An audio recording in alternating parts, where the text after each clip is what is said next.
Check 1 2. Check 1 2 2.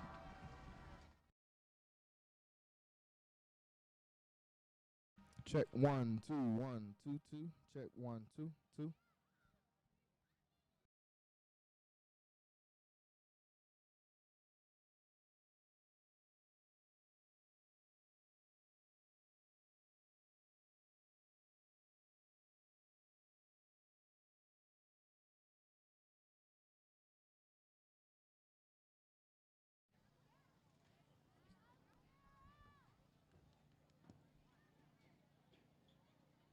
Trying to find just games, period.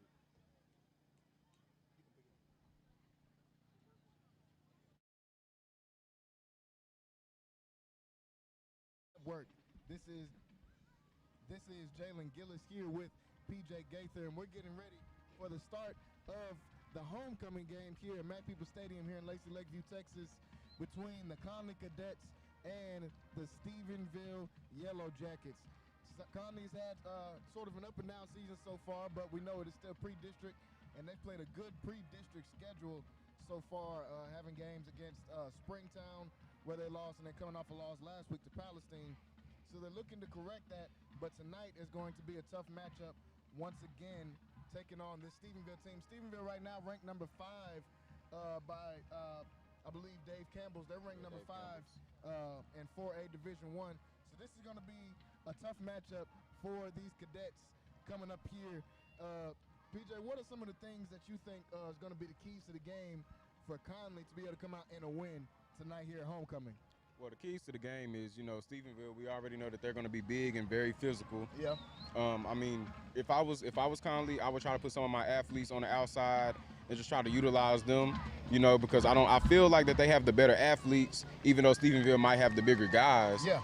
But, I mean, as long as they come out here and just play aggressive and, just keep doing what's working. I mean, they've lost 2 games in a row, but necessarily they haven't really just been looking bad. It's just certain plays that just don't go their way. So I feel like if they just capitalize on certain plays and just capitalize on turnovers, try to get turnovers, then I feel like they can win this game. Yeah, I think they'll be able to come out of victory, like you said, just capitalize. You want to get some turnovers in the game. You want to get the ball out of their hands. Make sure your offense has plenty of reps to try to get up and down the field. Last time when they played Palestine, they came up short. Palestine is a team that holds the ball a lot. We know that because of the offense that they run with the wing T. So they take a lot of time off the clock. But with this team, I believe Stephenville runs more of an up-tempo offense, so there'll be more chances at the ball. So your defense has got to be able to swarm in and capitalize on some of the opportunities that you have. So let's talk about some of these games here around the Waco, Texas area. We're sitting here tonight getting ready for the game of the week. We're kicking off at 7:30, like we said, Connally and Stephenville. But we've got some more games going on here in this area. University High School are taking on Cleburne. That game is going to be kicking off, or just kicked off, I believe, as well. Mart versus Italy. We know Mart, powerhouse team in this area. I'm sure they'll be coming out with the W in that one. Marlin's got a game versus Wortham at Wortham. So Marlin's going to have their hands full there tonight. Waco High is going to be at Cedar Hill. You can catch that game out on the radio as well. Midway versus Duncanville. Midway at Duncanville. Hard turnaround for Midway after coming off a hard loss in their last week. Their game last week, coming off a tough loss in that one. Have another tough matchup going to Duncanville. We got Robinson versus Burnett. China Spring, a team that's been playing really good this year, taking on Mahia. So they're getting started in the district here early. Talk about China Spring. This is a team that we both got to kind of check out a little bit. China Spring, a team that Connally will have to take on here at Mac People Stadium for their senior night, the last game of the season. What have you seen so far this year from China Spring? China Spring is a very talented team. Yeah. Their quarterback, Major Bowden. Major Bowden Baller. is incredible. Yeah. He's incredible. He's very exciting to watch. He's probably one of the most exciting players in their district, honestly, to watch, And I know they have Trey Wilson. He's very exciting also. So whenever they play China Spring, it's going to be a very good game. China Spring, they don't mess up. Yeah. That's the one thing I have seen watching them. They haven't messed up. They don't really turn over the ball. They've done very good. Their defense is very aggressive. Yeah. And their offense just Major Bowden. He just makes plays. The whole entire offense makes plays. Yeah. But that guy is incredible. He's a very good player. So that's a good game to look out for. That'll be coming on later here in the year. That game will be on Centex Sports Network. Rounding off here on the games here around town, McGregor versus Rockdale. We've got West taking on the Life School Oak Cliff Lions. We've got Lorena's taking on Academy. And tomorrow, 2 p.m. kickoff, La Vega will be all the way in Corpus Christi, taking on Corpus Christi Miller High School. So that'll be a big game, and that's how you will close off this week 5 at 2:30 tomorrow at La Vega. So we've got a lot of good games going on around this Waco area. PJ, tell us about some of the games going around the state of Texas that are big games. Well, I would say 2 of probably the best games, honestly, this week is going to be Rockwall versus Rockwall Heath. Yes. Those are 2 of the probably most exciting teams in 6A so far this year. Yes. Rockwall Heath and Rockwall has been very good. They've beaten very good teams this year, and they've beaten teams convincingly. Those guys are very good, and this is probably the best Rockwall game I would say ever. I've heard someone say the biggest game in Rockwall, in the city of Rockwall history. These 2 teams taking each other on, so that's going to be a big game. Yeah, and Carthage versus Gilmer, number 1 versus number 2, and we always know when Carthage and Gilmer play, it's always a good game. Carthage, honestly, because I was looking forward to probably maybe Carthage winning that game, maybe. Yeah. But I feel like Gilmer this year, they're trying to, I know they lost to them twice last year. Those were their only 2 losses. So I feel like that they're going to try to come and play hard today. So I'm looking forward to seeing that game, too, the outcome of that game. And we also had Manville, who lost yesterday. Yes. I forgot who they lost to. Actually. Hightower. Yeah, Hightower. Hightower, big upset. 16-12. Big upset. A very big upset in 5A. That's going to shake up the rankings a lot. Yeah. I feel like Manville, they can bounce back, but that was very shocking. I didn't expect for them to lose. Yeah. So that was shocking. Then we also have Tomball versus Tomball Memorial. We have Klein Kane versus Klein High School. We have a lot of good games, Yeah, a lot of good games going on around here, around the state of Texas. And so we're getting ready. We're about 22 minutes here from kickoff, getting ready for this game here tonight. Like we said, it's homecoming here in Mac Peoples Stadium. A lot of fans out, and it's also the first home game of the year due to COVID, actually. They had a game scheduled here for La Vega versus Connally. Everybody was pretty bummed out about missing that one. Yeah. But now finally being here at Mac Peoples Stadium, you see they've got the inflatables out here. All the kids are out here ready. All the homecoming kings and queens nominees are here. So they've got the energy here, and we're getting ready for a great game. Let's talk about a little bit of college football. 2 games that I want to narrow in on this weekend in college football. 2 very big games. The first game I want to talk about is Baylor versus Iowa State here at Baylor. So the city will be buzzing pretty much the whole weekend. Got some good games going on. Iowa State coming in. They're ranked number 14 in the nation, taking on the undefeated Baylor Bears. Baylor Bears right now 3-0. They haven't played a lot of great competition, we know that, but they're off to a 3-0 start, which is good. They've got Gary Bohannon and the guys, Dave Aranda. Coach Dave Aranda's got those guys looking pretty good. The defense is looking pretty good as well this year, but they've got a big matchup this weekend versus Iowa State. What do you think about that game? Honestly, that game can go either way. We have Iowa State, who they lost against Iowa the first game of the season, I believe. And Iowa State, even after that first game, they haven't really been convincing, really. They're still a very good team. I still feel like that they have one of the better running backs in the country, honestly. Not even just in the Big 12, but in the country. So, honestly, if Baylor just comes out, I know they haven't played very good competition, but if they come out and they capitalize on plays and just play hard and play tough, I feel like that they can have a chance against beating those guys, and it's the other way around also. If Iowa State come out and they play hard and play like the team that we know that they are. Exactly. It's the reason why they're ranked you know, because last season they were a very good team, and coming into this season, we thought that they were going to be better than what they've shown. Yeah. But I feel like that both teams are going to come out and play very hard. I feel like it's going to be a very exciting game. It might be the best game this weekend in the Big 12, honestly. Yeah, I think so. Best game. Oklahoma's got the ABC game at 6:30. Yeah. But I think this Baylor-Iowa State could be probably, like you said, the best game going on in the Big 12. You know, also, I'm sorry. No, you know, go ahead.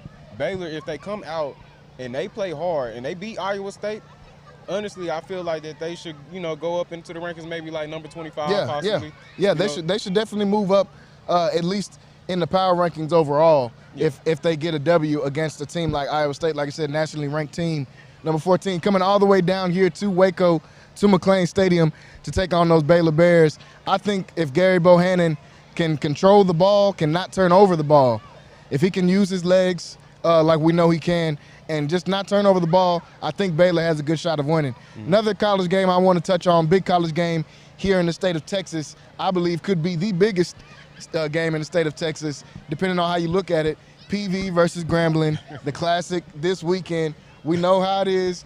It's going to be crazy down there at the State Fairgrounds in Dallas. So that's always a great game. I always want to shout out the HBCUs. You see PJ here repping his college right now where he's currently attending PV. So I pretty much think I know the answer to this one, but who do you got in this one? PV versus Grambling. Prairie View for sure. Yeah, we're going Prairie View. Prairie View started off good too. They had a good outing versus Texas Southern a couple of weeks ago when they had that game. So they're expecting a W. I believe PV is the better team. Grambling, we know, is going to play hard. Yeah. These two teams are going to battle just as hard in the game as they are at halftime during the Battle of the Bands. So we know how it goes with those two teams. But I wanted to give a shout-out to that classic going on, PV versus Grambling. That'll be happening tomorrow, I believe, 3 o'clock? Yeah, I believe 3 o'clock. Yeah. 3 o'clock tomorrow. I'm not sure about that. You want to check on that one.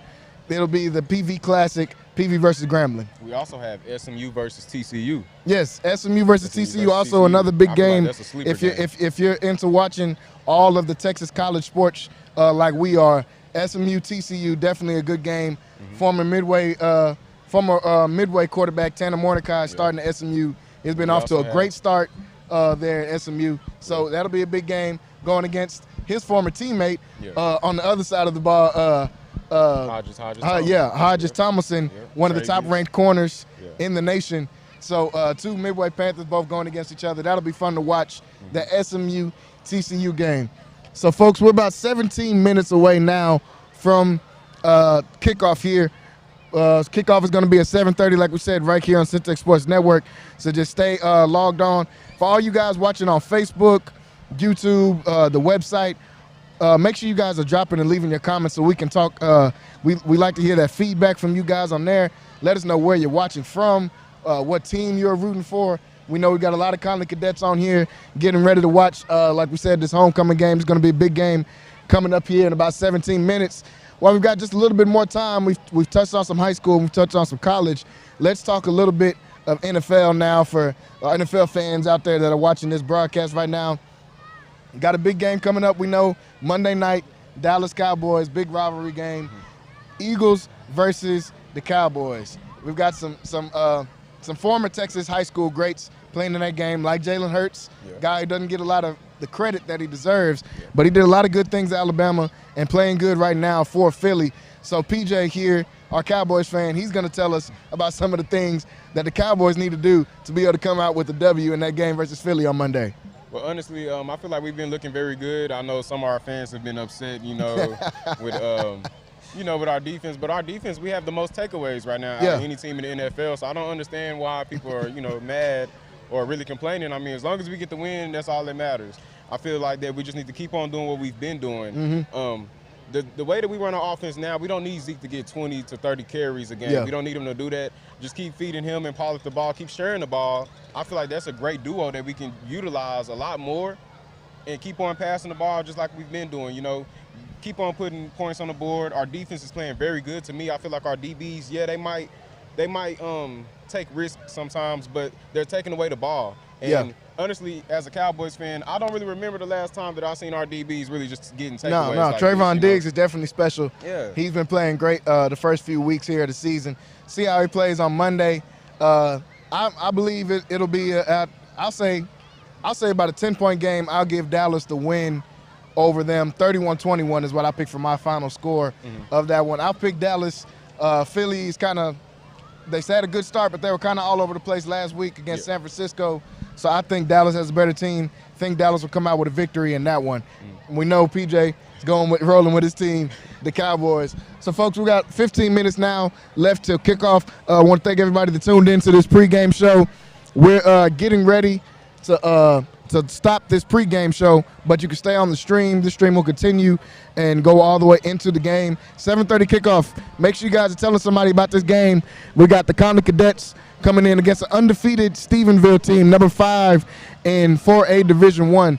Big opponent Conley's going to have to face. I think for tonight's prediction, I have Connally winning tonight. I think we're going to see big performances from guys like Trey Wisner. I think we're going to see big performances from guys like Jelani McDonald, guys like Sibley on the defense, Jamari Wiggins on the defense. Those guys, Turner in the middle, we need those guys to step up, have a big game in this one to be able to take on those big boys down there in Stephenville. What do you think is going to be the final say-so in this game? If you had to get a prediction for this Connally versus Stephenville game. Honestly, I don't have really a score. Okay. I would say there's going to be a very close game. You know, might win. Either team may win by 3, 2 points, or even maybe 6. You know. Yeah. But honestly, the big thing for Connally is that they have to come out and capitalize. Yeah. Try to get takeaways. And don't ever take your foot off the pedal. You have to keep going the whole entire game. Don't let these last 2 games pretty much just put you down. You lost against 2 very good teams, and that's the past. You know, let that stay in the past. Come out, play hard, and try to get this win tonight. They need a W here tonight. Here is homecoming, folks. You see the kids lining up, getting ready for a kickoff here. They're getting ready to start a couple more of the homecoming festivities. Folks, want to thank everybody that watched this pregame show. Stay tuned. Stay tuned, 13 minutes to kickoff time. So stay tuned in here to Centex Sports Network. Want to thank everybody watching. You'll hear us on the call tonight. This is Jalen Gillis and PJ Gaither, and we will be coming back to you guys in 13 minutes for the start of this show. In order to achieve athletic excellence, we ask that as a spectator you consider the time and effort. Right now?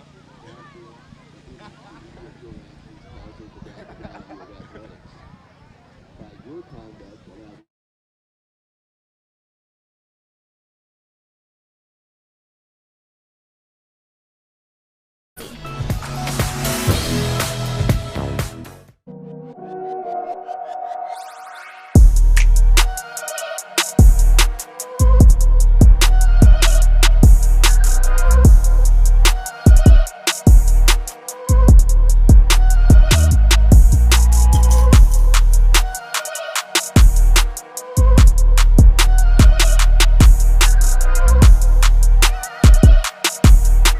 MCC has definitely benefited me most on not only what I want to do, but who I aspire to be.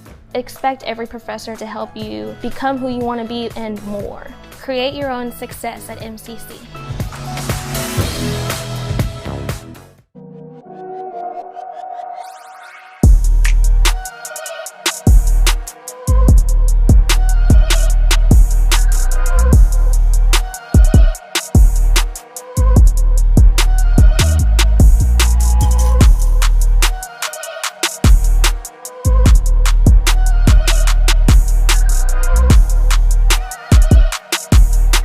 MCC has definitely benefited me most on not only what I want to do, but who I aspire to be.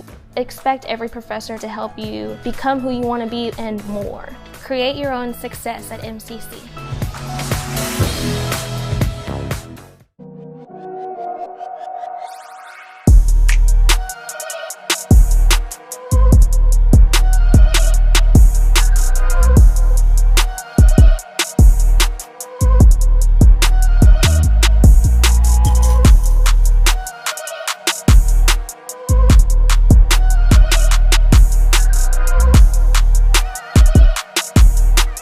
MCC has definitely benefited me most on not only what I want to do, but who I aspire to be.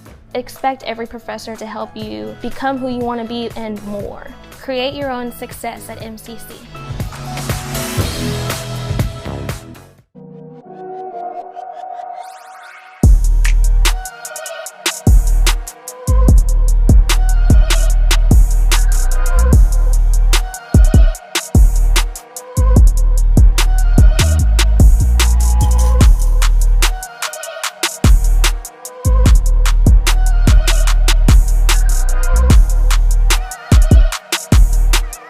MCC has definitely benefited me most on not only what I want to do, but who I aspire to be. Expect every professor to help you become who you want to be and more. Create your own success at MCC.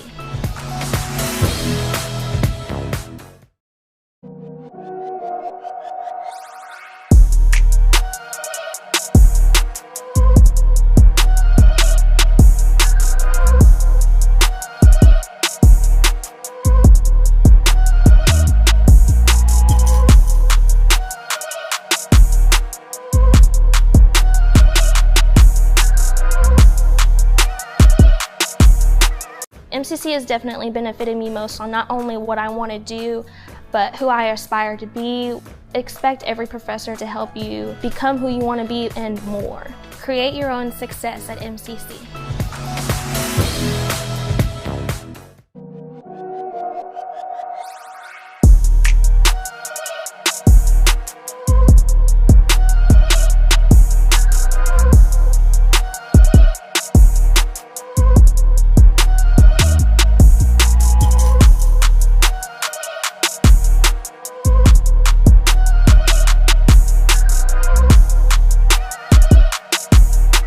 MCC has definitely benefited me most on not only what I want to do, but who I aspire to be.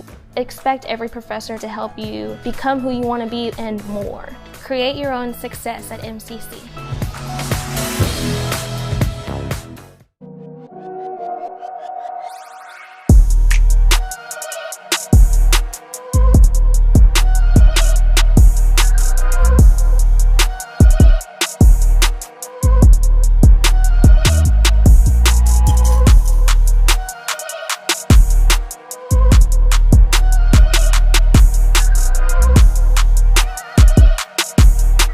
MCC has definitely benefited me most on not only what I want to do, but who I aspire to be. Expect every professor to help you become who you want to be and more. Create your own success at MCC.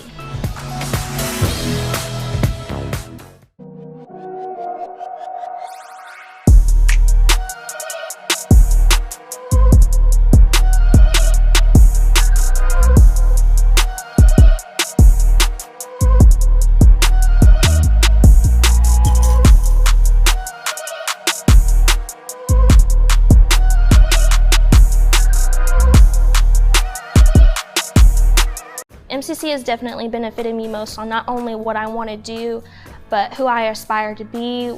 Expect every professor to help you become who you want to be and more. Create your own success at MCC.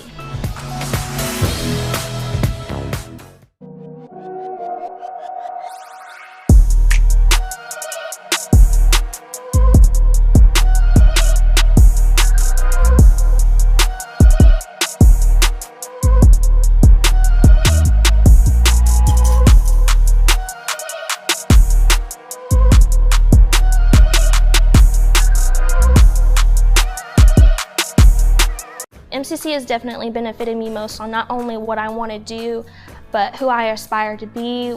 Expect every professor to help you become who you want to be and more. Create your own success at MCC.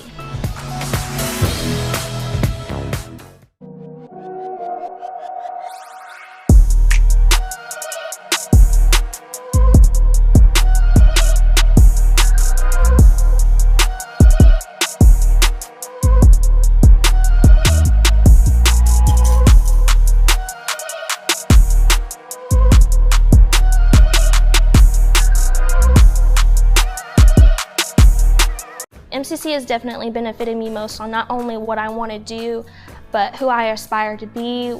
Expect every professor to help you become who you want to be and more. Create your own success at MCC.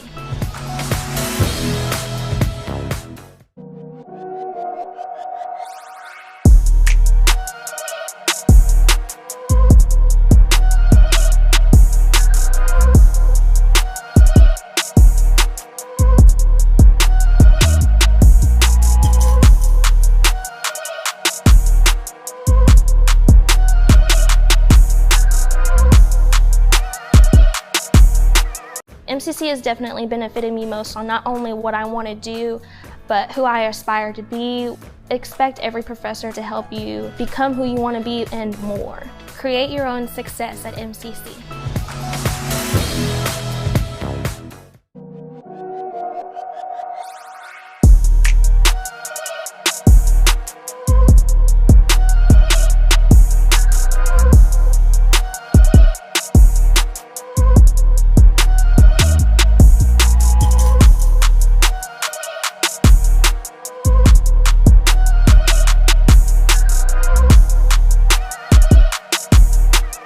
MCC has definitely benefited me most on not only what I want to do, but who I aspire to be. Expect every professor to help you become who you want to be and more. Create your own success at MCC.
Ladies and gentlemen, at this time, please face the center of the field for the presentation of the colors and the playing of the national anthem. The colors tonight are presented by cadets in the Connally Air Force Junior ROTC program, which is in its 29th year. The color guard is commanded by Cadet Adelino Casino, carrying the U.S. flag. Carrying the Texas flag is Cadet Madison Hayek. Cadet Glenn McDaniel is the right guard, and Cadet Philip Aguilar is the left guard.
great game of football going on here at Mac People Stadium. Got some nice weather here, not too hot going on. The sun is going down early. It's feeling like football weather here in Lazy Lakeview, Texas, and we've got ourselves a good game about to take off between the Connally Cadets and the Stephenville Yellow Jackets. Connally is coming off of a loss last week against Palestine, heartbreaking loss in that one, 31-22. Week before that, losing by just 1 point to the number 9 team in Division 4 in 4A Division 1, which was Springtown. This week, they are taking on the number 5 team in 4A Division 1. That is the Stephenville Yellow Jackets. We know this team always plays hard, always have some big kids as well. But Connally is getting ready to come out here and see if they can get a win on homecoming night. It is homecoming. The fans are out. The whole community is out here, and it's got everybody feeling great and feeling like they're ready to watch some good football. And I believe that is what's going to happen. If you watch this on pregame, we got to talk about some of those keys to the game that are going to be the keys to the game. And this one, as you see Connally coming out, looks like they will receive the ball to start, so we're going to put the offense on the field first. Keys to the game, want to stay disciplined. That is going to be the biggest part in here. Stay disciplined in this one. Don't want to commit any turnovers. As you see here, they got the speaker out here. They're trying to get the crowd livened up here, and they are rocking in the stands at Mac People Stadium, getting ready for the kickoff here at homecoming.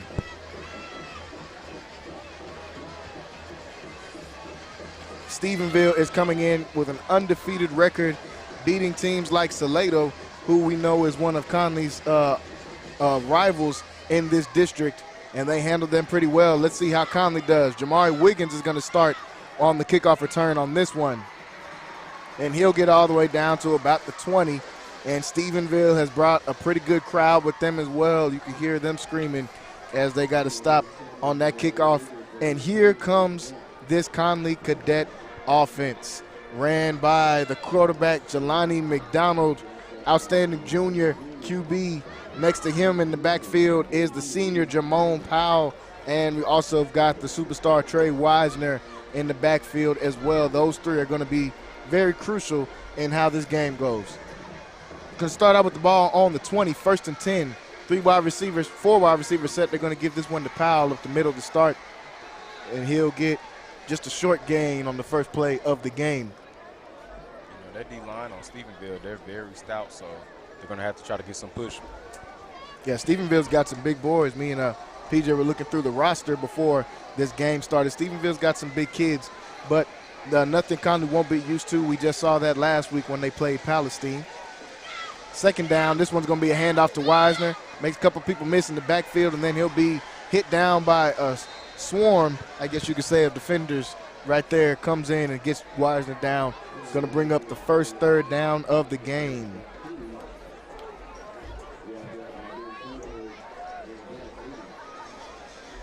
You see Connally coming out with their all-blue unis in this game, silver helmets. Everybody excited here, like we said, homecoming here at Mac People Stadium. We've got a big 3rd down to start this game off. 3rd and 7, ball on the 23-yard line. 10:45 left to go here in the first quarter. Just got started. 3rd down, ball on the 23-yard line. They're in a 3 wide receiver set. This one's going to be a fake handoff to Wisner, and McDonald is going to be hit and drugged down in the backfield. Stephenville was ready for that one, and it's going to be a quick 3 and out for their offense to start this game. And Stephenville, they came out very aggressive right there on the first drive, so we're going to try to see what the defense is going to do for Connally. Special teams out right now, getting ready for a punt on 4th down. And got close to blocking that one. Punter able to get it off. This one's going to be returned at about the 45-yard line, and he'll be hit out just past the 40, probably about the 38-yard line. So we'll see Stephenville now with great field position to start this one. First time seeing their offense trot out onto the field. This Connally defense has got some heavy hitters on this side as well. with guys like Turner up front in the middle, Sibley, Isaac Perez, Malachi Knowles. Those are names you'll hear us call a lot.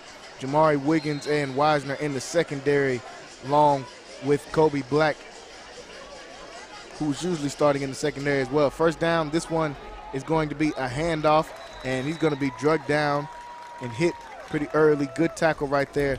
Get them down on the ground, get ready for a second down.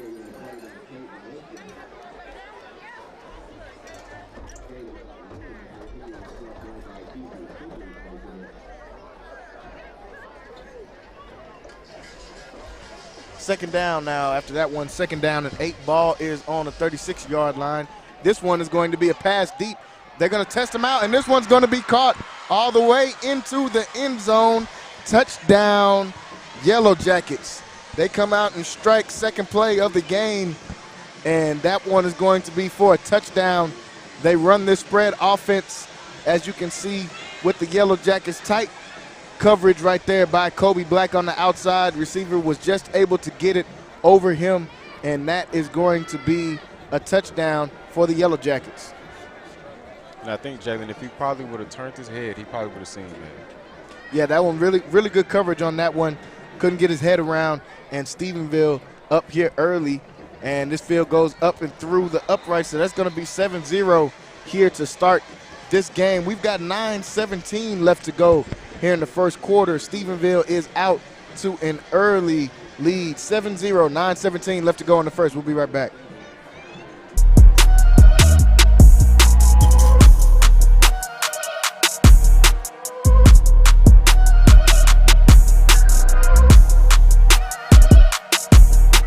MCC has definitely benefited me most on not only what I want to do, but who I aspire to be. Expect every professor to help you become who you want to be and more. Create your own success at MCC.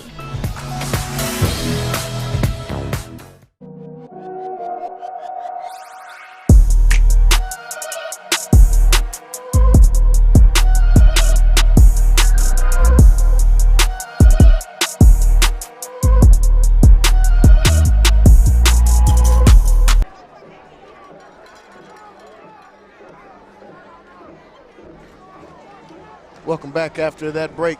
9:17 left to go after Stephenville put up a quick touchdown. Corey Eakin was the receiver, big-time senior receiver for Stephenville. Put his mark on the game early here, getting them up 7-0. And this one's going to be fair caught just past the 20-yard line. So Connally will put their offense right back out here on the field. Let's see if they can get a different result than what they had the first time. They had a 3-and-out. Let's see if this offense can get settled now and move down the field.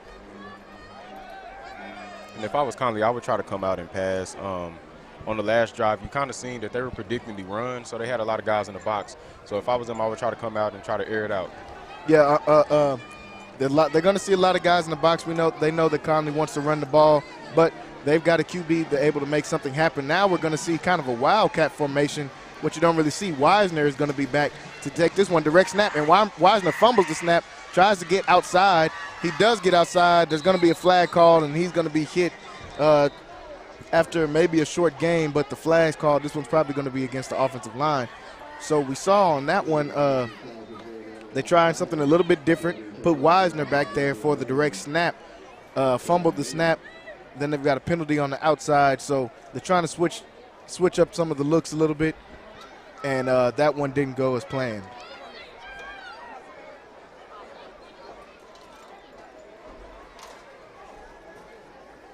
So we'll look to see where they'll put this one at. See the Connally offense backing up.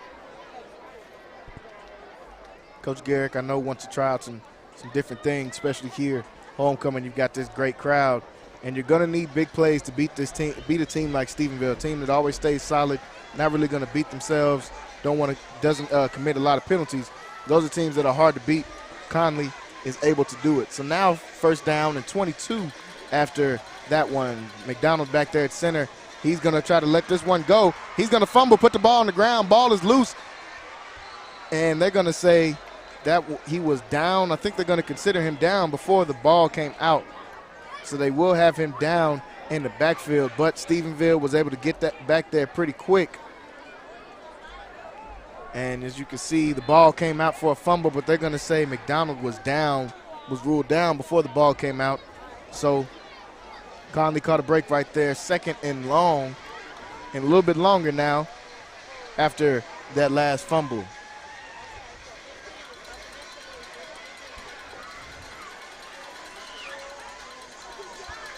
Second down, McDonald's back there. He's going to keep this one QB power, try to get to the outside, and he's going to be hit pretty hard by Stephenville on that one as he tried to get outside. Got some big kids over there at Stephenville, and he ran into their senior middle linebacker. That was Reese Young, came across to get that hit, big hit right there. And you can see him getting hyped. Young, a pretty big linebacker, 6'1", 225, so sure McDonald felt that one coming down. 3rd down and long. You know, with Stephenville, man, right now they're just swarming all around the ball.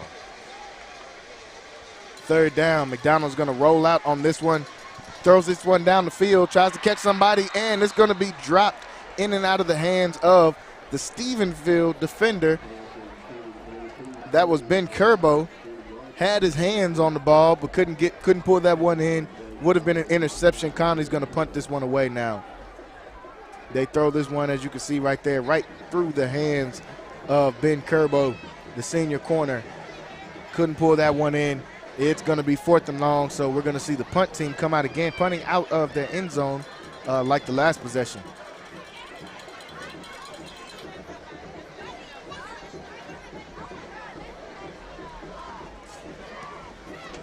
So this punt is going to go back, going to be fielded at about the 45-yard line. And he gets through a couple of people. He's still on his feet, still moving down, and he'll be down at about the 15-yard line. So Stephenville, after we're going to start with good field position, and ended up moving it all the way down to the 15-yard line, but see a flag on the field. We'll see who this one goes against. This could be against the return team. So they could back up their return just a little bit, and I believe it is. And it is a flag for holding against the Yellow Jackets. So that'll back up some of those return yards that they were able to get and bring Connolly's defense back out onto the field. Connally, a team that's got a pretty good defense. Always, at least for the last few years, a team that's been able to put a pretty good defense out there. They're going to have their hands full. They got to play against that wing T last week. You know, that's always a hard offense to go against because you have to stay so disciplined. This week, they're going to get to see a little bit of the spread offense in this one. You know, Stephenville, they're very known for the spread. They always have a very good quarterback. Right now, I mean, I'm sorry. But I believe his name is Ryan Lambert. Yeah, Ryan Lambert, the QB. Yeah, he's had one good this year. He's had one pass so far in this game, and it's already gone for 6. Let's see what they do. They're going to put this one on the 38-yard line. Play action. Lambert's going to keep this one. He's going to throw this one deep, and this one had a pick right here in front of him, couldn't bring it in, and that is one of those potential momentum changers right there. As you see, Lambert drop back on this one, was trying to find his receiver downfield, but couldn't connect. And actually, Wiggins was able to get his hands on it, but could not pull it in. It's going to, I believe, Conley's going to have a good chance playing against the spread offense because I think they have 2 of their best players playing safety. Oh, yeah. So it's going to be hard to get the ball deep on these guys. Yeah, you seen right there. I mean, their safety tried to come over the top and get the pick. So it's going to be a pretty good game. This one a run on 2nd and 8. Pretty good run down close to the first down markers. We'll see where they put them. I believe it will be 3rd down. Coming up now after that decent run gives them about a gain of 7. It's going to make it 3rd and 3. Ball is on the 31-yard line now. And this is an important stop for this defense. I mean, coming out and getting scored on the first drive, they get this stop right here. They can possibly give their offense some good position. And let's see what they do. And another good run, back-to-back good runs. Believe that one is going to be enough for a first down. So they move the chains. 2 back-to-back good runs by Tate Maruska, the sophomore running back for the Yellow Jackets. got 2 back-to-back pretty decent runs on that one. It's going to be a first down now, ball on the 24-yard line. And QB's going to drop back once again. He's going to throw this one out and couldn't get in on that one. Great coverage on that play right there by Azure Rose. Got some help from Jamari Wiggins over the top at the safety position. They like these matchups one-on-one with their receivers, but I see Connally playing the shell with their safeties back, and I believe that's what they're going to have to do. You've seen Jamari Wiggins get over there to the ball. Good play made by him. 2nd and 10, they're going to hand this one off. Now it's going to be a fake, and Lambert's going to keep it to the outside, and he'll get down close all the way to the first down marker. So Ryder Lambert able to get outside on that one and get close to the first down marker, but not enough still. It's going to bring up 3rd down. You see, right now, the Stephenville offense, they're trying to mix it up a little bit. They're trying to be, they're not trying to be very predicting on what they're going to do, so they're throwing the ball over the top, and they're also running. And they might run with their running back or their quarterback, so this defense have to really just keep in mind that they're pretty good just doing anything. Yeah, you're going to have to stay on your toes playing against a team like this. 3rd and 3, ball on the 17-yard line. They're going to hand this one off up the middle, and he's going to be stopped in the backfield by Malachi Knowles. I think they're going to try to go for this. And we'll see what they'll decide. Big play right there on 3rd down by Malachi Knowles. A guy that's been stepping up big in these last couple weeks playing in that front 7. You can see right now, he came in and got that tackle. It's going to be 4th and 3. They're going to say this one is still on the 17-yard line. And Stephenville will keep their offense out here to go for this one.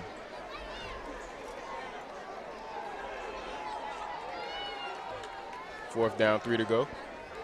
4th and 3. They're going to toss this one outside, and this is going to be stopped and hit in the backfield. Great play right there by the Cadets on that one. Was able to come in and get a hit in the backfield and create turnover on downs, exactly what this defense needed. See, they came right through and were able, great tackle right there, and could not get it to Corey Eakin, who they threw the toss to on the outside. We saw he had 1 touchdown in this game and got stopped on that one. We'll see what this cadet offense is going to do. They have very good positioning right here, so hopefully they try to make something work.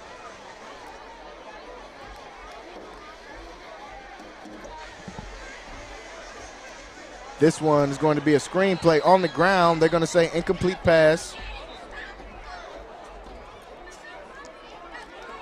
Referee will say incomplete.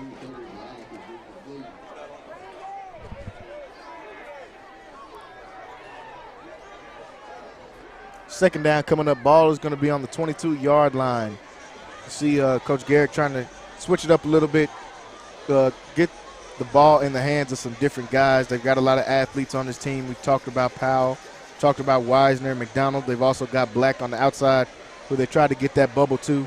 Couldn't connect. Second down.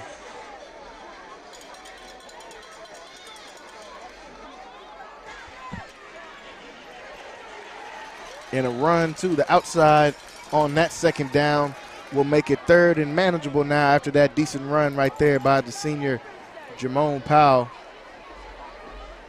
You know, and it was like we were talking about during the pregame. I feel like that Connally, they should try to spread it out a little bit and try to get some of their athletes on the outside. Yeah, they got to try to spread the ball out a little bit.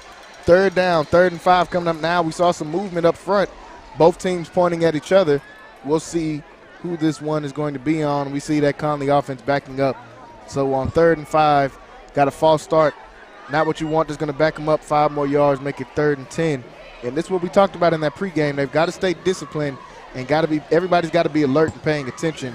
Don't want to give up penalties like that. Yeah, playing against a team like Stephenville who just doesn't make mistakes, it's kind of hard.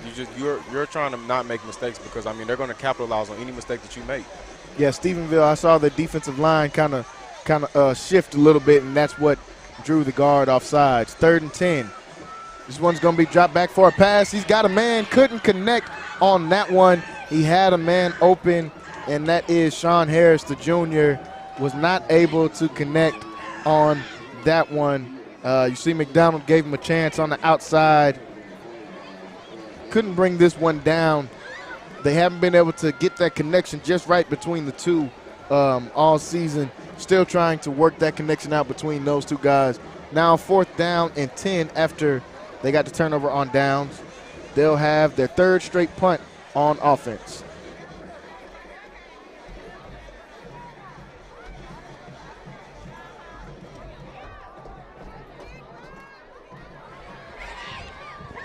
This punt is going to be down at about the 40-yard line, so Stephenville will have good field position once again for the 3rd time in a row. Getting ready for this first down. This first down brought to you by Giles Motors over on Franklin Avenue. That is Giles Motors. If you guys are watching at home, watching on your computer, make sure you guys, we want to let you guys know that you can also download on Roku and Amazon Fire Stick. Download the Syntex Sports Network app, and you guys can watch on there as well. 1st down and 10. Ball is going to be on the 40-yard line. We got 4:20 left to go here in the first quarter. Stephenville up right now.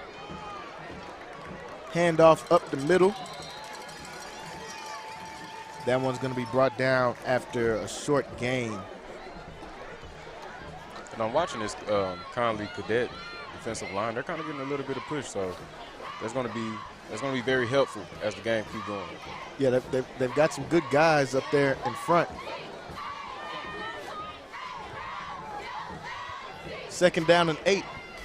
Ball on the 38-yard line. This one's going to be another QB keeper to Lambert. Lambert gets to the outside, picking up a block, still moving down the field, and he's going to go out of bounds just past the 10-yard line.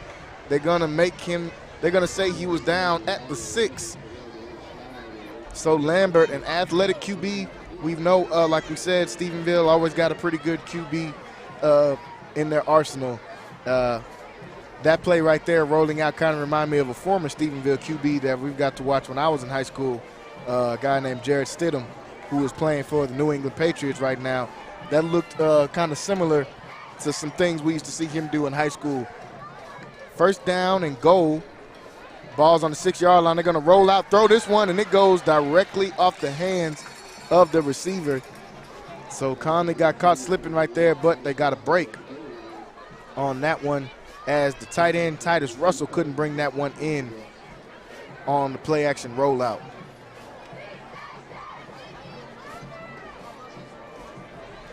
Second down and goal to go. They got their ball is on the 6-yard line. Now they're going to come out in kind of a jumbo set.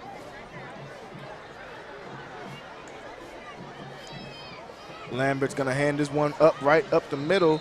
He's going to be stopped short. They're going to say at about the 2-yard line, so it's going to be 3rd and very short to go. 3rd and goal to go. Yeah, it looked like they're going to spot him at the 2. Spot them at the 2-yard line. 3rd down. They're going to hand this one up the middle. Once again, the ball comes out, but it's going to be recovered by Stephenville. And they're going to say, I see the line judge come out and say this ball is going to be on the 1-yard line. So a fumble, Stephenville was able to get back, but they're still not in the end zone. 4th down. Conley was able to get a stop on 4th down on the last drive. This is going to be a big play right here. See if they can get another stop. 4th and 1, 4th and inches. The ball is just about on the goal line. And a flag is going to be thrown out for false start, and that's going to back them up on 4th down. Big play right there. And the Cadets have just a little bit of breathing room now on 4th down. It'll be 4th and 6 instead of 4th and inches. We're going to see if Stephenville is going to either just go ahead and kick the field goal or if they're going to keep their offense out there. I see some personnel switching in and out. They're going to go ahead and take the field goal. I think they're going to take the field goal on this one. They don't want to take the chance they gave. Conley was able to stop him on that last 4th down. Don't want to take a chance on that one. Field goal kicker coming out for a very short kick, about PAT range. And this one is going to be up and boom through the middle. This one is good. 10-0 lead for the Yellow Jackets. 2:24 left to go here. We're still in the first quarter, folks. 10-0 right now. Stephenville out in front of the Connally Cadets here at Mac People Stadium for homecoming. We'll be right back.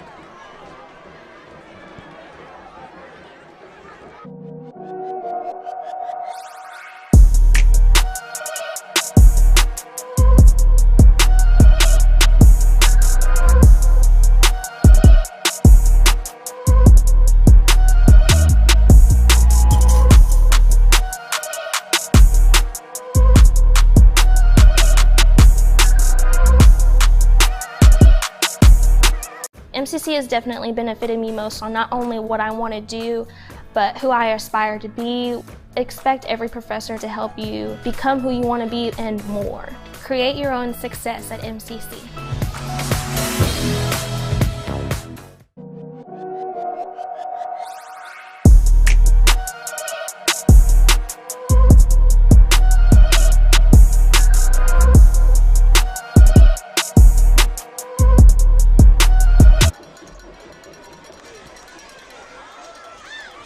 Back to the action here in the kickoff. This one's going to be returned by Jamari Wiggins. He'll be brought down at about the 30-yard line. We see a flag come out. So this Connally Cadet offense has had 3 possessions so far. They've had punts on each one of their possessions. Haven't got past the 50 yet. This offense trying to get it together. Let's see what they'll be able to do on this one. No, Coach Garrick is talking to his squad over here, trying to get these guys ready to go out here and make some plays. Looks like the penalty is going to be against Connally, so that will back them up, I believe. So that'll back them up a little bit, I believe, all the way to about the 15-yard line.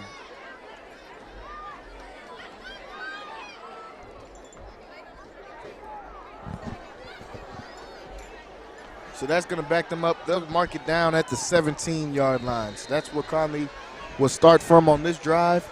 1st and 10 ball on the 17-yard line.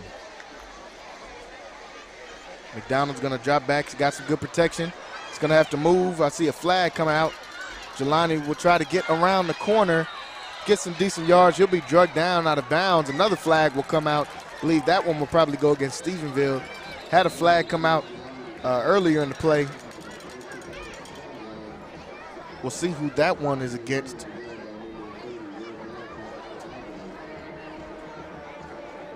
And they might just replay the first down. I think those might offset. They might offset each other if it was going to be holding against Connally, which I believe it was.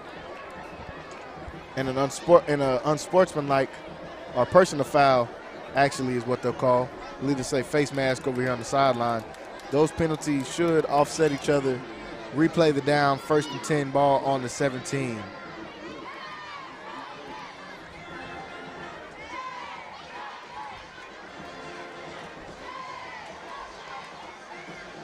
So they're going to go back out to this Wildcat formation where they see Wisner in the backfield getting ready to take the snap, and Sibley is going to be on the side of him.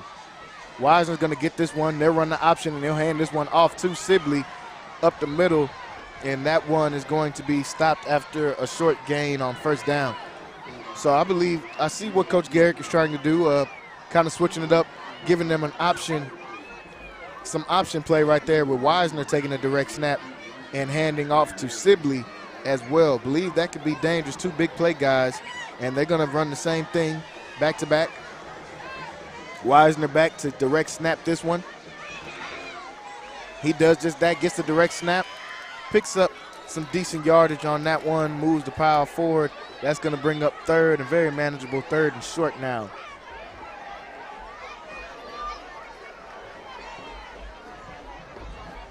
See Wisner right there trying to get to the outside. Very explosive player. Last week we saw him take a kick return back to the house, and a field goal that was blocked by Wiggins was taken to the house by Wisner as well for a 2-point conversion. So we know he's got big play ability. He's shown it all season. Right now, 3rd and 4 is going to take another snap. This one is going to try to get some blocking, try to get to the outside. He's got people falling off of him all over, and he's able to get down enough for the 1st down. Move those chains for the Connally Cadets. 1st down. This 1st down brought to you by Tropical Smoothie Cafe in the Baylor area. Tropical Smoothie Cafe. 1st and 10. So we saw a little bit of a switch up there right there with Wisner taking some direct snaps. Now it's going to be 1st and 10, ball on the 32-yard line. That was a nice, tough run. McDonald on this one.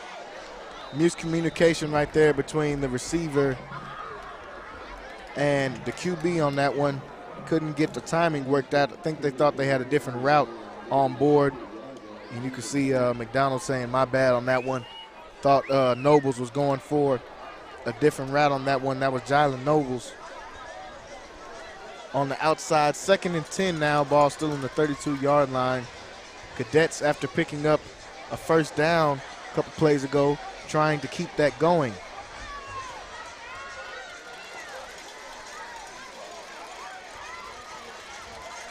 Three seconds on the play clock. Gonna have to get this one off. McDonald does. It's gonna be a QB keeper. He's gonna give this ball up, and Stephenville's gonna have this one, and gonna be tackled after they pick the ball up, but a fumble, and that one is a fumble by McDonald. That one's going to be recovered by the DN, Taylor Bennett. Was able to come and get that one. The ball was just punched out as McDonald was trying to get through the pile on that one. Ball punched out from the side, and Stephenville will get the ball back with just about where they've been starting every drive, at about the 37-yard line is where they'll start. Big play made right there by the Yellow Jacket defense. And now the offense will be back on the field for the Yellow Jackets after that turnover. Lambert back with Maruska on his side in the backfield. 1st and 10, ball on the 37-yard line. This one's going to be a QB keeper. He's going to roll out, try to get this one. He's going to show the wheels on this one as he gets around, beats his man to the spot, and gets around the corner on that one to turn a negative into a positive on that play.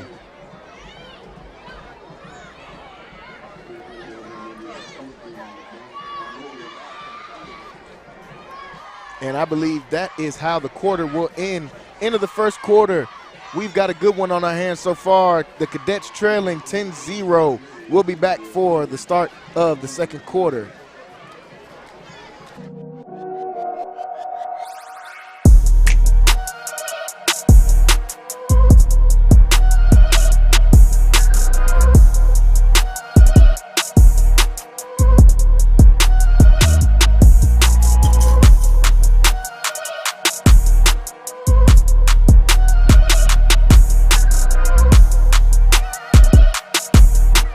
MCC has definitely benefited me most on not only what I want to do, but who I aspire to be.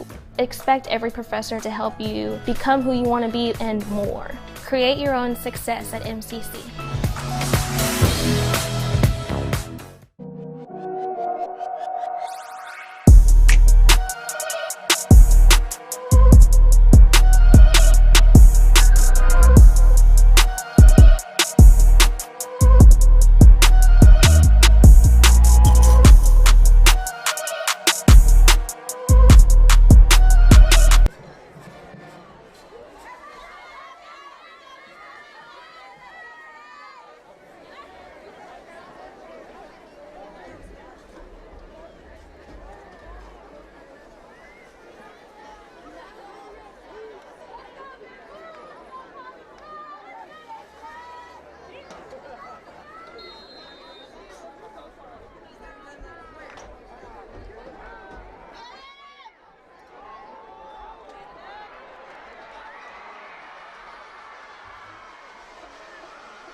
MCC has definitely benefited me most on not only what I want to do, but who I aspire to be.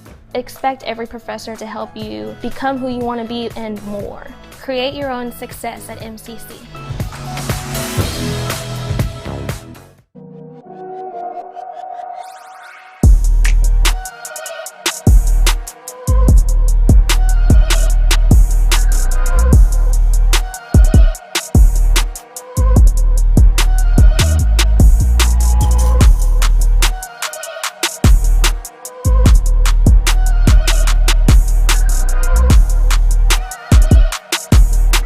MCC has definitely benefited me most on not only what I want to do, but who I aspire to be.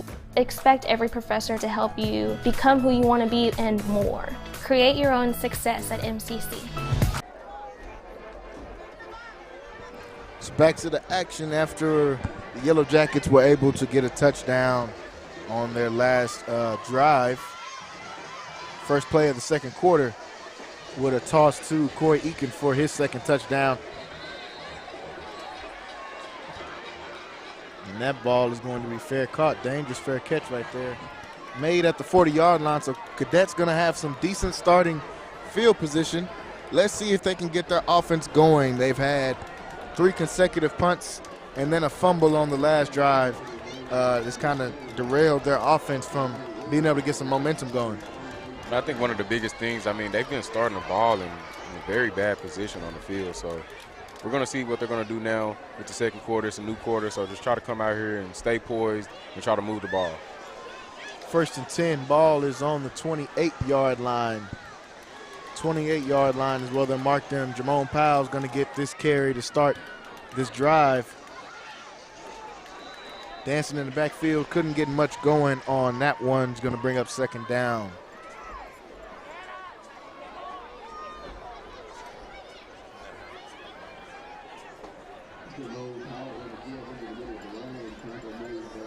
Cadets could use a big play right about now. Need something to get their offense going in this one. Still early in the game.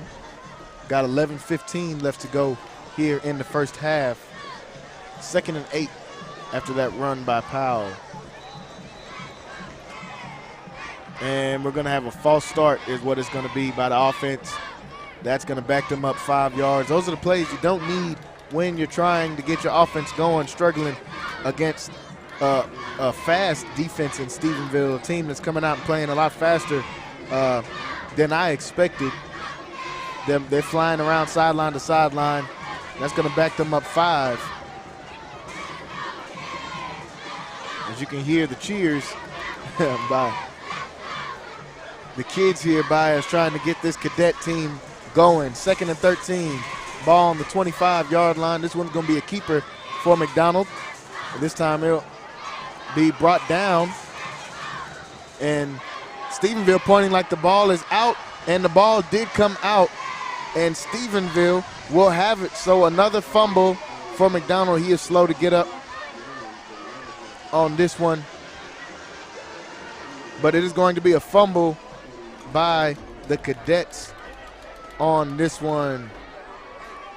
You see McDonald, similar to the last play, QB power, try to get to the outside, and that ball is going to be ripped out, and it looks like the senior linebacker, Reese Young, was able to get his hands on that one once again. So Connolly's defense will come back out on the field.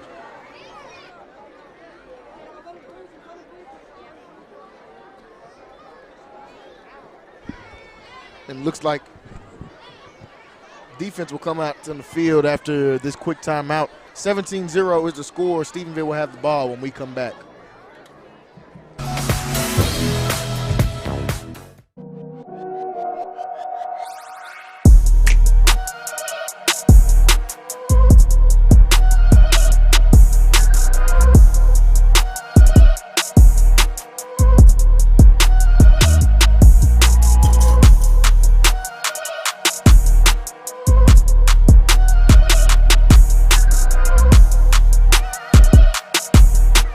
MCC has definitely benefited me most on not only what I want to do, but who I aspire to be. Expect every professor to help you become who you want to be and more. Create your own success at MCC.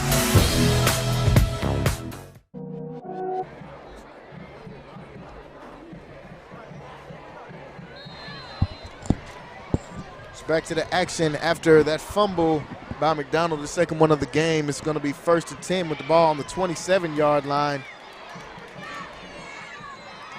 And they try to run up the middle on 1st down. He runs into that strong defensive line, runs into Perez and Caden Turner as well. Stephenville's offense, they've got a couple touchdowns and a field goal, but they haven't had to travel far. I think they've started every possession they've had in Connally territory. So when you do that, it's going to be hard for your defense. Let's see if they can hold them to a field goal on this one. This one's going to be another run. He's got lead blockers out in front, and he'll be brought down at about the 20. About the 20-yard line. That's going to bring up 3rd down, I believe. 15-yard line is where they'll bring him down, excuse me. That'll be enough for a 1st down, 1st and 10.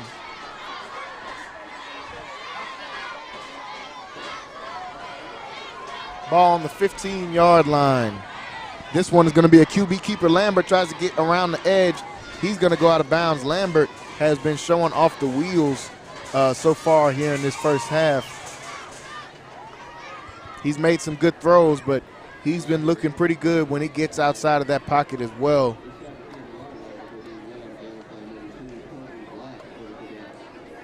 That's going to bring it to 2nd down and 4.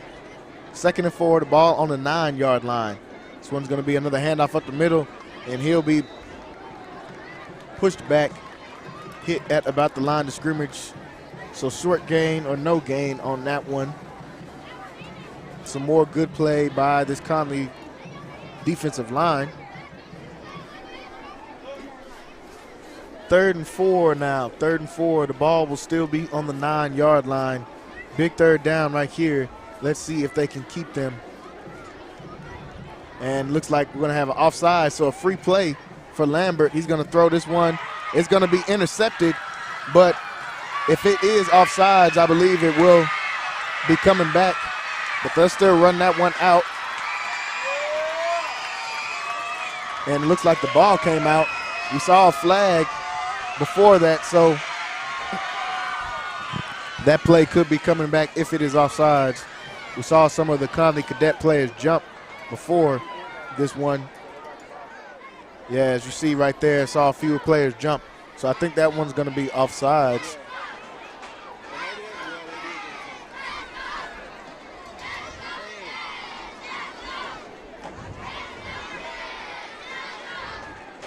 So the referee's trying to sort it out here because at the end of the interception, the ball was fumbled and recovered by Stephenville. So they've got them back here where the ball is. So I think what they're going to say is they didn't call the offsides. So the pick actually did count, but he fumbled at the end of the interception at about the 50-yard line. So Stephenville will have it Stephenville's going to have it at the 44-yard line. So they did not call the offsides. Okay, so they're basically spotting it wherever they recovered the ball. Yes, so the pick actually did stand, which makes it a little bit worse to hear. The pick did stand. And they're going to say he fumbled the ball at the 45-yard line. So missed opportunity for the Cadets, but they did back Stephenville up in this one. Looks like they're running a screen. This one's going to be a screen. They've got a man out with blockers, and he'll get enough for the 1st down. Picks up almost 20 yards on that screen play.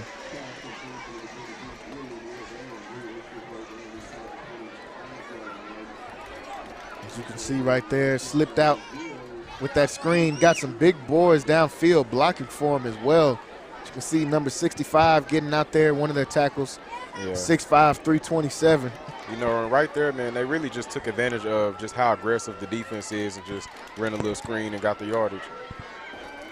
This one's going to be a quick throw and catch for the receiver. He's going to make somebody miss and keep going, stay on his feet, get down the field. That'll be enough for another 1st down, and that is Reese Elston able to pick that one up. So kind of a crazy last few plays, folks, as we saw that interception in the end zone by Wiggins. That one was taken all the way out to midfield but was fumbled. Stephenville got the ball back and got the yardage back in about 2 plays. 1st down. They're going to throw this one. It's going to go over the head of the intended receiver on that one. So that's going to bring up 2nd down and goal. Ball is on the 7-yard line. 2nd and goal to go with 7:48 left to go here in the first half. And we're going to see a flag be thrown. It's going to be false start called against the Yellow Jackets, so that will back them up.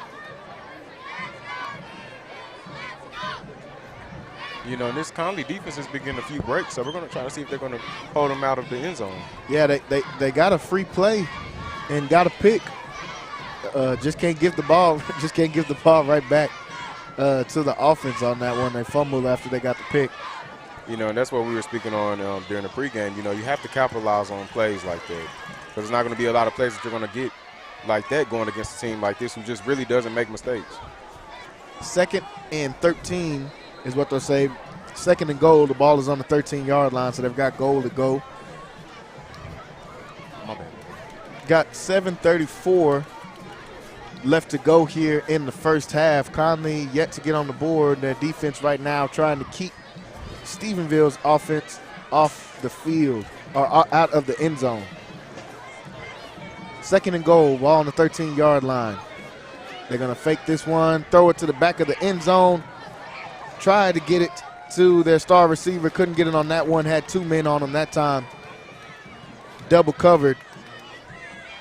And that was, they were looking for Corey Eakin, trying to get him his 3rd touchdown of the first half. And now they've got 2 people on him. Looks like they're going to play 2-man on him, and I think they should. He's been got off to a great start so far. 3rd and goal, ball on the 13-yard line. They've got 13 yards to go. They're going to drop back. This one's going to be a QB keeper right up the middle of the lane, and he's going to walk right into the end zone on the QB draw. Made it look like a pass play, emptied it out all the way, and just ran the ball in. So that is going to be another Stephenville touchdown. That one run in by Ryder Lambert. And that one empty backfield. They do the QB draw. We got to see that play a couple of nights ago for our football fans. A couple weeks ago, Daniel Jones versus the Washington football team. We saw that exact same play. Empty gun, QB draw. When you've got an athletic quarterback, that's a good play to usually run in the goal line. 7:19 left to go. 24-0 is the score right now. Yellow Jackets are in the lead. We'll be right back for this kickoff.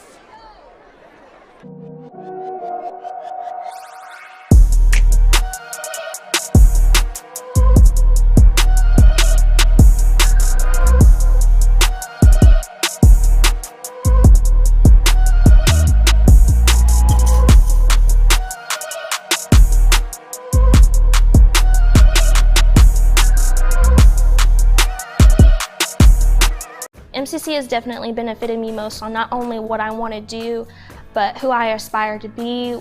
Expect every professor to help you become who you want to be and more. Create your own success at MCC.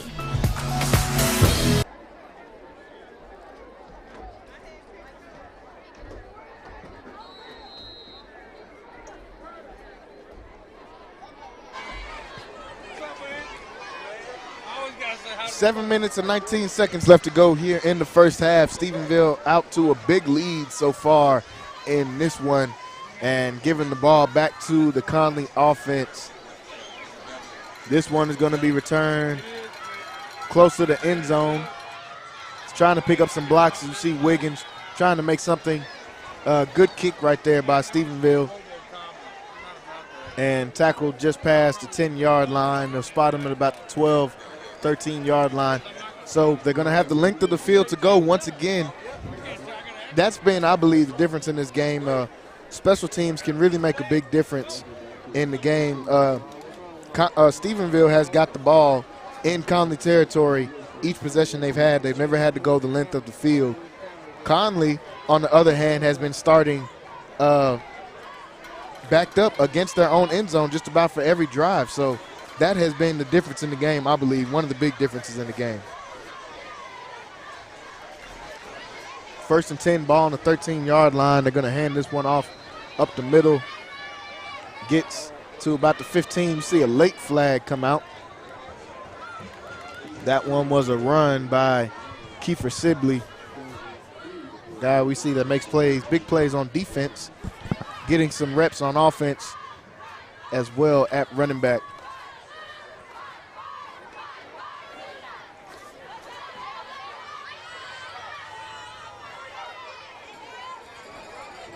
Ref still discussing. Looks like they're going to move this one forward. Saw a late flag come in. I think that's going to be against Stephenville. So that will move the Cadets forward. Once again, the Cadets catching a break with the penalties. Moves them up some more to about the 30-yard line. 31-yard line is where they'll mark them down. 1st and 10. 6:50 left to go. See if they can get the offense moving. We're going to see Wisner back in this kind of wildcat formation, and that one is going to be hiked. Some miscommunication right there, as you can tell, with Connally trying to get this new formation working that they're running now. QB hiked the ball too early, still had a man going in motion, so it's going to be a false start or illegal procedure. Either way, they're going to back him up.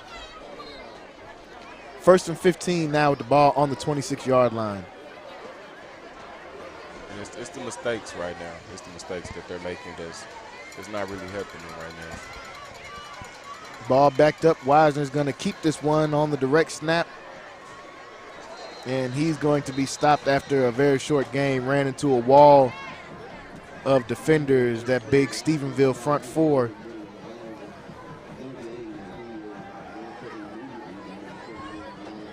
And that's going to bring it to 2nd down. Going to say no gain, so 2nd, 2-yard gain. 2nd and 13 is what they'll call it. Ball on the 28-yard line. They'll put McDonald back at QB. He's going to get this one quick out to Wisner. See if Wisner can do something. Makes a couple people miss. Still on his feet and gets out. And he'll be marked down. Let's see what a ref will call him out. Just past the 50 at about the 46-yard line. You see Wisner trying to get his team hyped right now. Down 24-0, big at homecoming. Wants to get his teammates back into this one. And that's what they need to do. Try to get the ball into your playmakers' hands. You see, just something quick and easy. Get Wisner the ball. He was able to take that one up for about 20 yards. That's why you want to get the ball in the hands of the guys like this. 5:20 left to go. About 5:20 left to go. Ball at the 46-yard line. McDonald going to throw this one. Another screen, but that one's going to be blown up. Stephenville defense was waiting on that one. They got the ball to Wisner on a screen. But the Yellow Jackets swarmed to the ball on that one. Brought him down after a short gain of about 1. 2nd and 9 is what it will be. See if Connally can capitalize. This is their first time this entire half being into Yellow Jacket territory. So this is their first time pretty much getting past the 50 this game.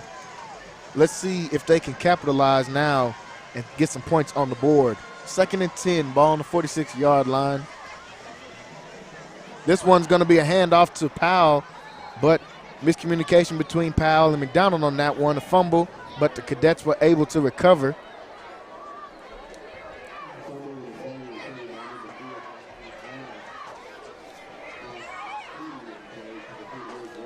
So after that one, miscommunication between those two, it'll be 3rd and 12. So 3rd and long, that's what's been getting the Cadets so far in this one.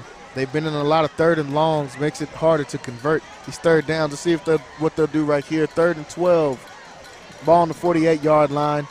This one is going to be a rollout, and this one's going to be complete to Sean Harris on the sideline. He'll be hit out of bounds, and they'll say, we'll see where they mark them, say if it's enough for the first. They'll say he'll be short of the first by a few yards. 4th down coming up now.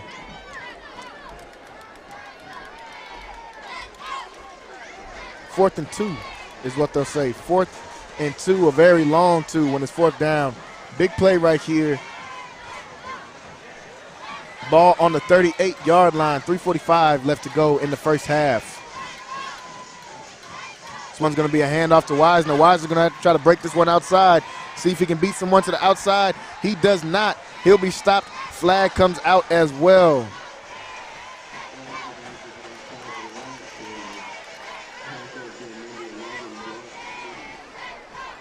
And Stephenville nose guard. I mean, he Completely blew the play up. Yeah, he blew the play up. And we'll see. I think that penalty was against Connally, so we're going to see the Connally defense come back out onto the field against this Yellow Jacket offense. This is the furthest that the Yellow Jackets have had to go, and they're going to start with the ball on the 40. I mean, they've been in great field position, like I said, this entire game. 3 minutes and 37 seconds left. I'm sure they'll try to get this one, try to get some scores. Good tackle right there by Kobe Black as he blew that one up. And with this quick offense, I'm sure they're going to try to move the ball down the field and try to get some more points on the board before this one is up. You see right here, Kobe Black coming in. Good, strong tackle right there by Kobe Black. 2nd down and 5 after that short gain. This one's going to be a keeper for the QB, and Sibley tries to get his hands on him, but Lambert able to cut upfield, gets enough for the first down, move the chains for the Yellow Jackets.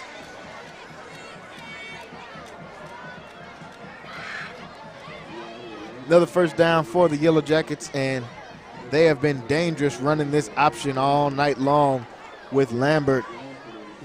Very athletic QB, and he's been showing that so far in this game. This time he'll drop back for a pass. That one will go to nowhere, incomplete. He's looking for his receiver, Corey Eakin, who's got 2 touchdowns already in this game. Lambert's got a touchdown running the ball as well. And it's big right now for this defense to get a stop going into the halftime. I mean, I'm sure they're going to make a lot of corrections during the halftime, but it's really important that they get a stop right here. 2nd down and 39. Second down, ball on the 39. And this one is going to be broken. He'll get all the way for a touchdown after some broken tackles on that one. So another big play for the Yellow Jackets. And that was Reese Elston, the senior receiver on the outside, gets the screen, breaks off a couple tackles right there. Bad tackling right there by the Cadets. And Elston will take this one all the way into the end zone for another Stephenville score.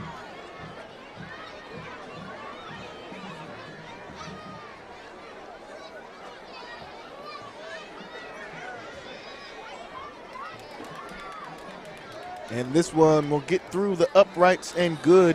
That will make it 31-0. Shocking score right here early in the game, late in the first half. 2:31 left to go here in the first half. Stephenville up big right now, and we'll be right back for the kickoff.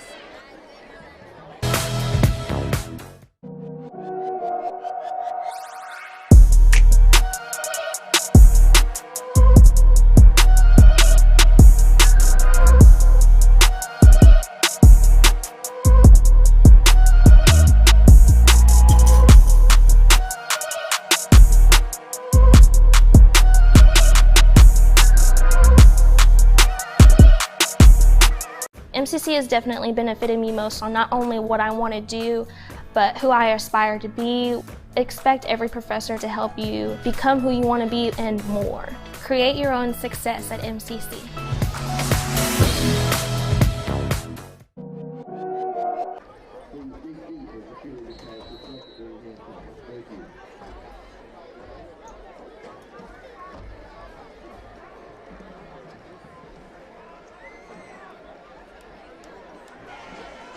So back to Mac Peoples Stadium here in Lacey Lakeview, Texas.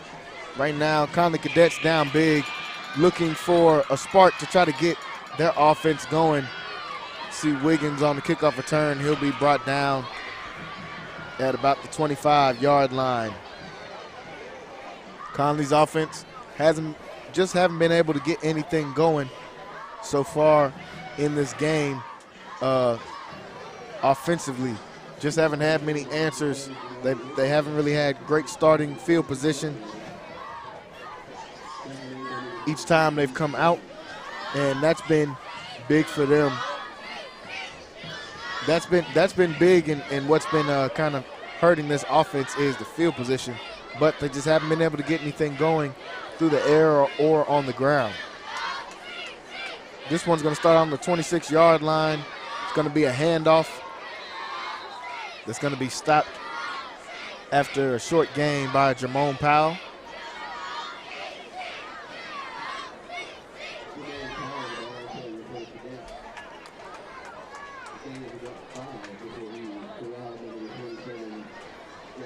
Second down and 5 after a 5-yard gain by Jermone Powell. Bring the ball to the 31-yard line. Just under 2 minutes left to go in the first half. Just under 2 minutes left to go. McDonald's going to get this one out to Harris. Harris makes somebody miss and picks up some good yardage after making someone miss, getting down close to the 50. Going to be down about the 48-yard line. Stops the clock since he got out of bounds. 139 and ticking now, 139 and ticking. You know, that's a positive play for the offense. I mean, just showing that they can actually move the ball. If I was Connally's offense right now, before halftime, I would just try to show, just to try to help with confidence and show that we can actually move the ball. First down and 10, ball on the 47-yard line. This one's going to be a handoff to Powell up the middle. Powell will be hit hard in the middle after a gain of a few yards. And I believe a timeout is going to be called. And timeout's going to be called by the Cadets. Use their second timeout of the half. 1:03 left to go. Right now, Stephenville up big, 31-0. We'll be right back after a short break.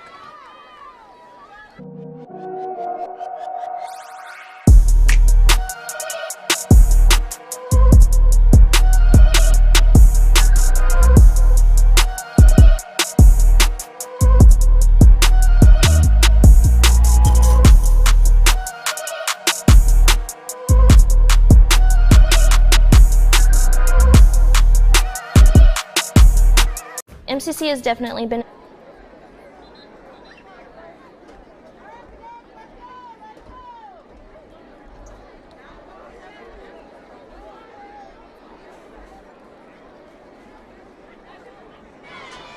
back to the action here at McPeople Stadium. 1:03 left to go. Connally trying to move the ball down the field before the end of this first half. 1:03 left to go in the first half. McDonald drops back, lets this one go. It's going to be complete over the middle to Wisner.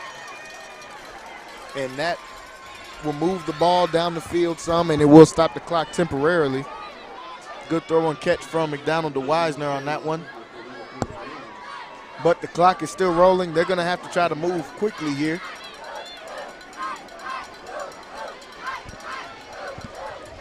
McDonald drops back again, but this time he has pressure on him. He gets outside the pocket, looking to throw this one. And that one is going to be incomplete. Dangerous pass right there by McDonald. Just trying to make something happen.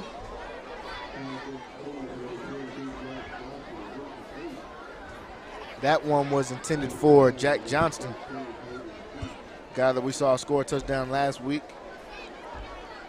Not able to get that pass. 2nd and 10. Clock is stopped now. 36 seconds left to go here in the first half.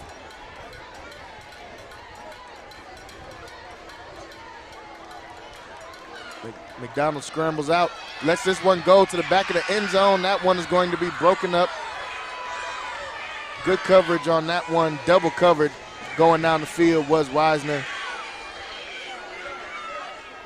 It's a good throw right there by McDonald on the run, getting outside the pocket and letting that one go. But good play by the Yellow Jackets secondary to get in there and make that one hard for Wisner. 29 seconds left to go. 29 seconds, clock stopped after that incompletion. 2nd and 10. I'm sure the Cadets just want to try to get something up on the board before halftime. Yeah, we might see them try to take another chance right here. 2nd and 20. So they'll also call holding on that last one and will back them up even further, making this one harder to get. 2nd and 20 now, 29 seconds left. Ball on the 50-yard line. And McDonald scrambles, tries to get upfield, shows his scramble ability, but I think the ball comes out once again. Stephenville pointing as if they have it. And the referees trying to break up the scrum right there. But we see a flag fly out as well, so we'll have to see what the referees call. We got a flag in the backfield and a flag on the sideline as well.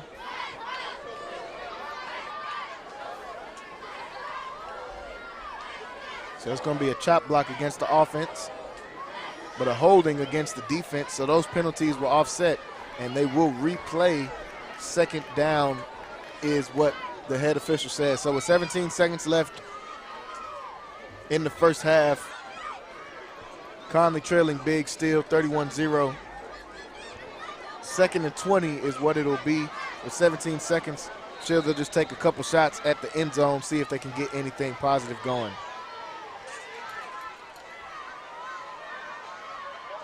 So McDonald with pressure on him just has to let this one go. Not able to connect with the receiver. He's getting pressured every time they drop back for a pass. Connolly's tackles are getting beat right now. As you can see here on the replay, this is what it looks like every play for McDonald. He's seeing people, this time they get pressure up the middle coming at him. He's got pressure coming at him from the ends. So Stephenville right now making it very hard for McDonald to try to get anything going in the passing game because they're getting so much pressure by just rushing 4. Yeah, he's having a lot of guys in his face. I mean, it's just very hard. He's having to scramble out and everything. 3rd down and very long. Once again, you see a long scramble out from McDonald. He'll just let this one fly down the field. On 3rd down, that'll bring up 4th down. Just 3 seconds left to go here in the first half. Just 3 seconds left to go. So they'll get one more play before the half. Maybe see if they can try to get a Hail Mary type situation to the back of the end zone. See what they can get.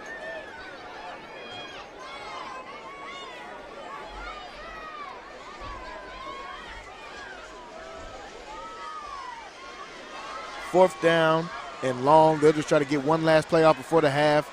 McDonald pressured again. He'll have to roll outside of the pocket. And this time the ball will be intercepted, I believe, but it's going to be at the end of the half, so it doesn't matter. 31-0, kind of a shocking halftime score here, folks. But that is what the score is here at halftime, here at Mac Peoples Stadium, here at homecoming. 31-0 is the score right now. The Cadets struggling, and the Cadets trailing right now in this game, just trying to get something going. Coach Garrick is going to talk to his squad at halftime, try to get some things turned around. They got to just take it one play at a time. They've got to realize that they can't get all 31 points back in just one play. You're going to have to take it one play at a time. Yeah.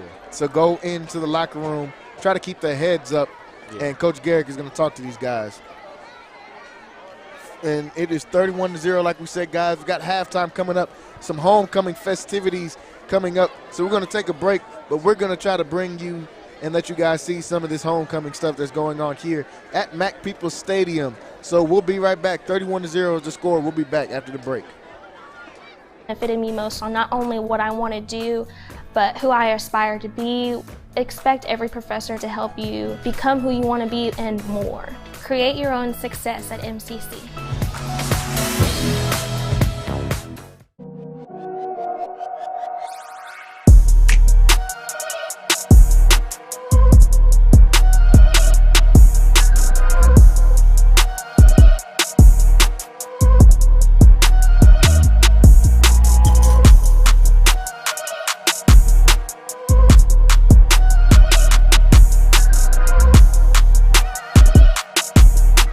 MCC has definitely benefited me most on not only what I want to do, but who I aspire to be.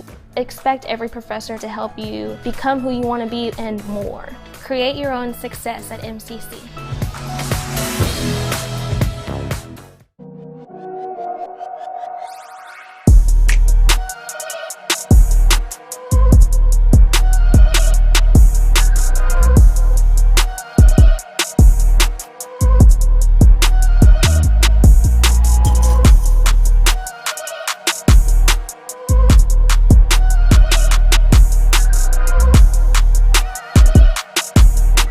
MCC has definitely benefited me most on not only what I want to do, but who I aspire to be. Expect every professor to help you become who you want to be and more. Create your own success at MCC.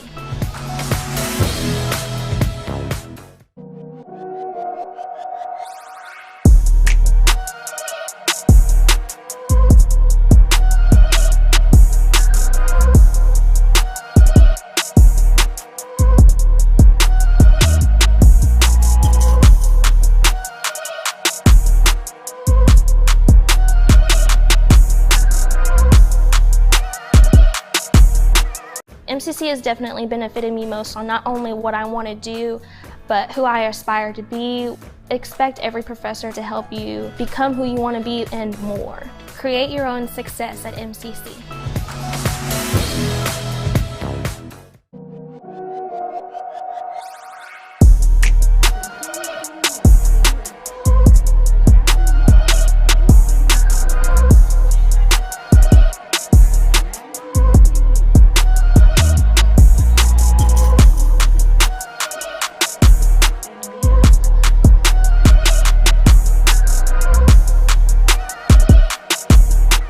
MCC has definitely benefited me most on not only what I want to do, but who I aspire to be. Expect every professor to help you become who you want to be and more. Create your own success at MCC.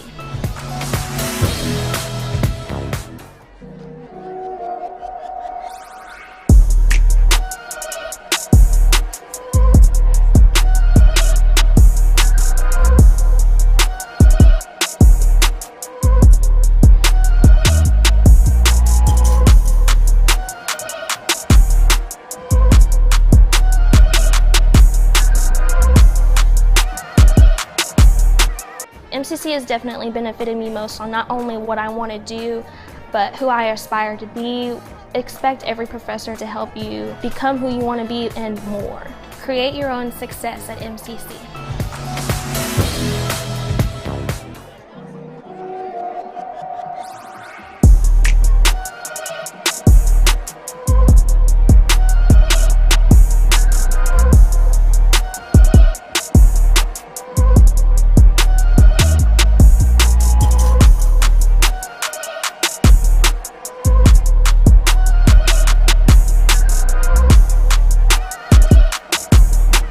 MCC has definitely benefited me most on not only what I want to do, but who I aspire to be. Expect every professor to help you become who you want to be and more. Create your own success at MCC.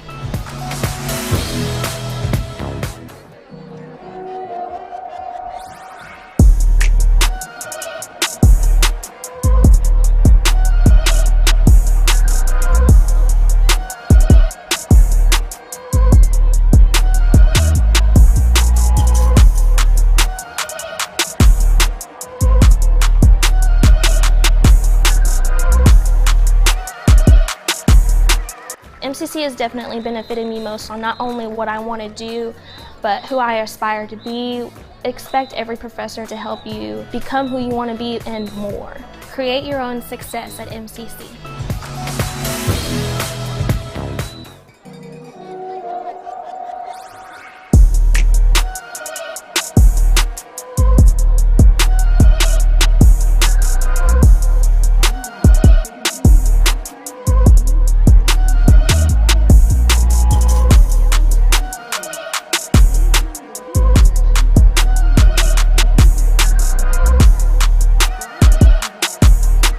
MCC has definitely benefited me most on not only what I want to do, but who I aspire to be. Expect every professor to help you become who you want to be and more. Create your own success at MCC.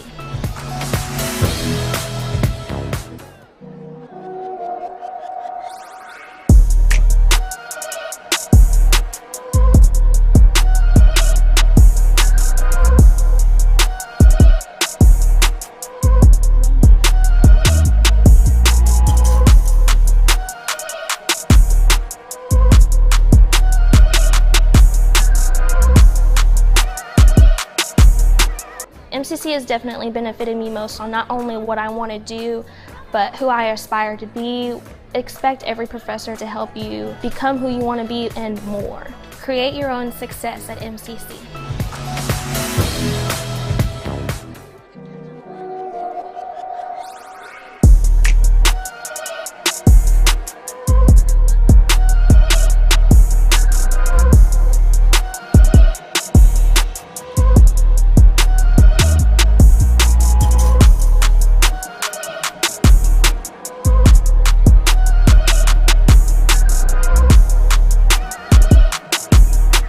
MCC has definitely benefited me most on not only what I want to do, but who I aspire to be. Expect every professor to help you become who you want to be and more. Create your own success at MCC.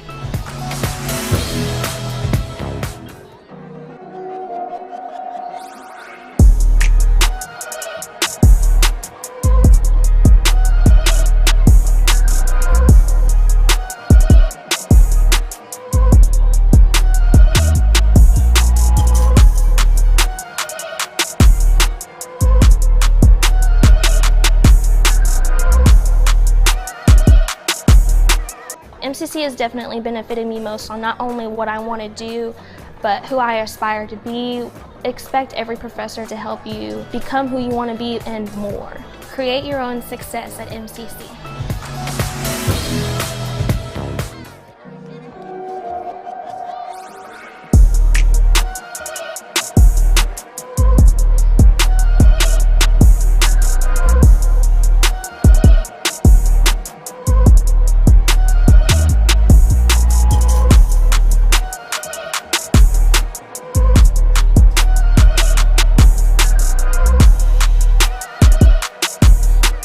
MCC has definitely benefited me most on not only what I want to do, but who I aspire to be. Expect every professor to help you become who you want to be and more. Create your own success at MCC.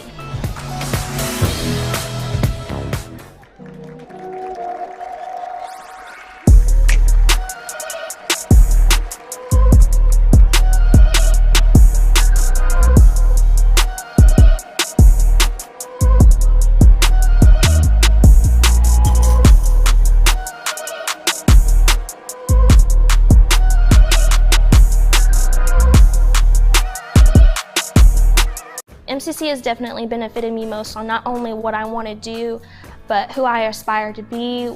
Expect every professor to help you become who you want to be and more. Create your own success at MCC.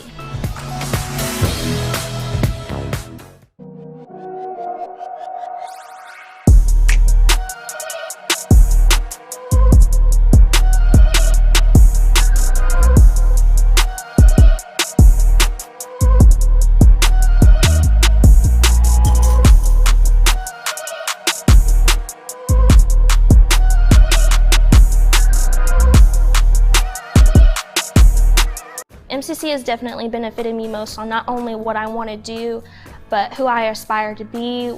Expect every professor to help you become who you want to be and more. Create your own success at MCC.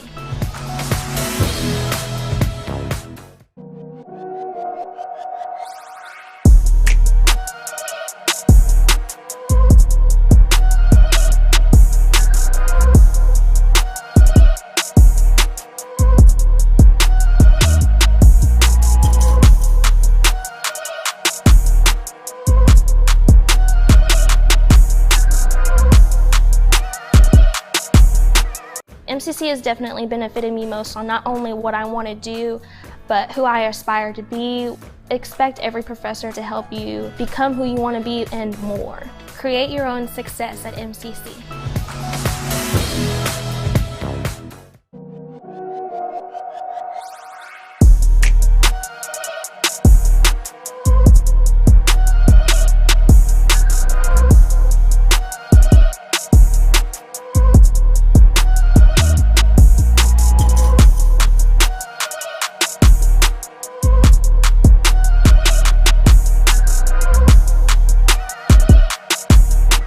MCC has definitely benefited me most on not only what I want to do, but who I aspire to be.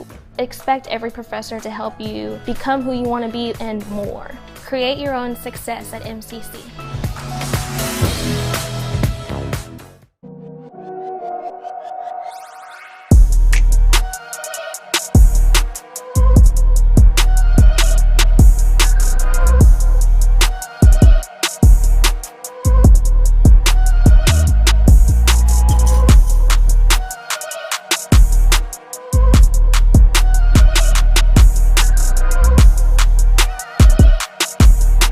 MCC has definitely benefited me most on not only what I want to do, but who I aspire to be.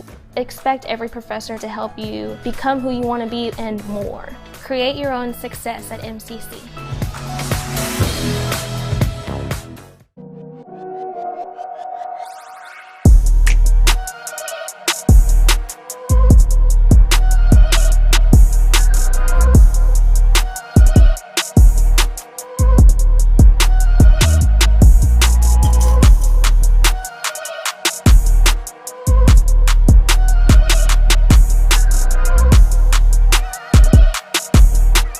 MCC has definitely benefited me most on not only what I want to do, but who I aspire to be. Expect every professor to help you become who you want to be and more. Create your own success at MCC.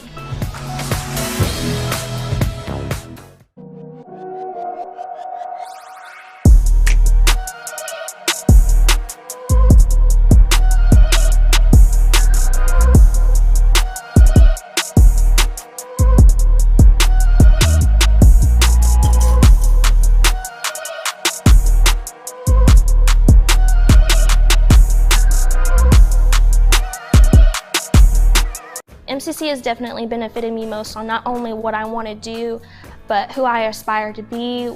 Expect every professor to help you become who you want to be and more. Create your own success at MCC.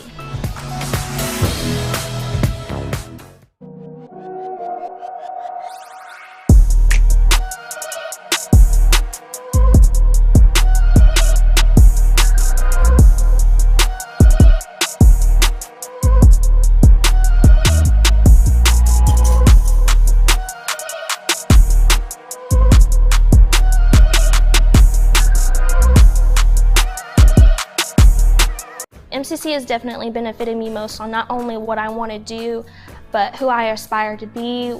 Expect every professor to help you become who you want to be and more. Create your own success at MCC.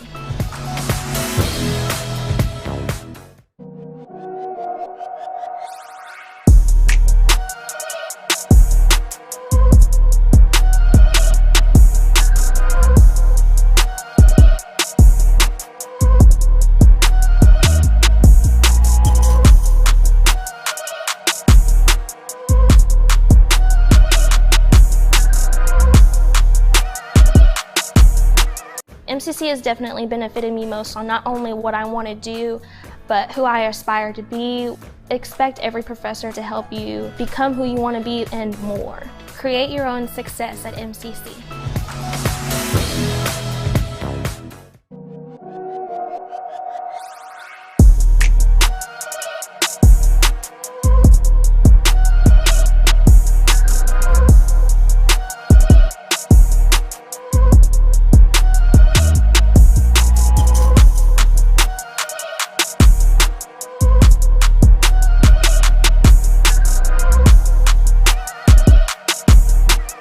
MCC has definitely benefited me most on not only what I want to do, but who I aspire to be. Expect every professor to help you become who you want to be and more. Create your own success at MCC.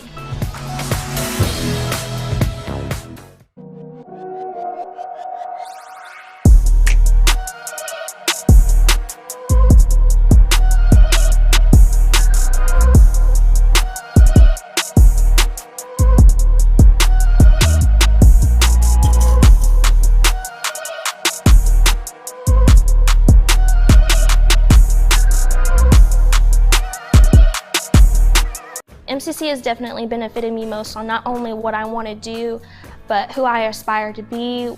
Expect every professor to help you become who you want to be and more. Create your own success at MCC.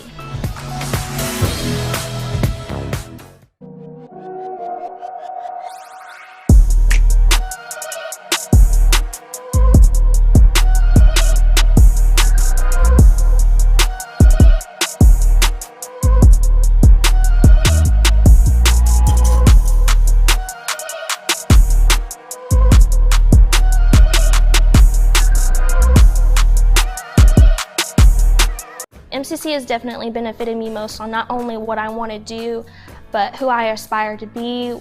Expect every professor to help you become who you want to be and more. Create your own success at MCC.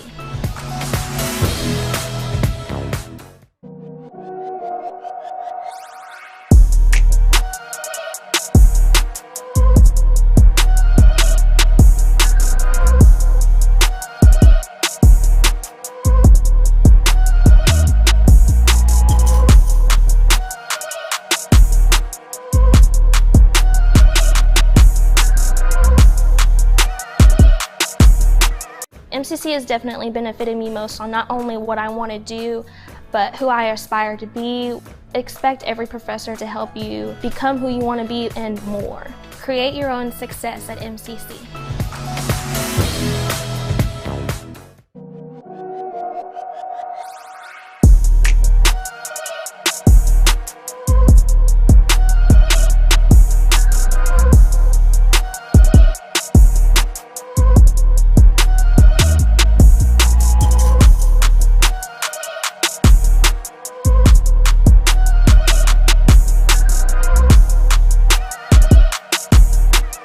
MCC has definitely benefited me most on not only what I want to do, but who I aspire to be.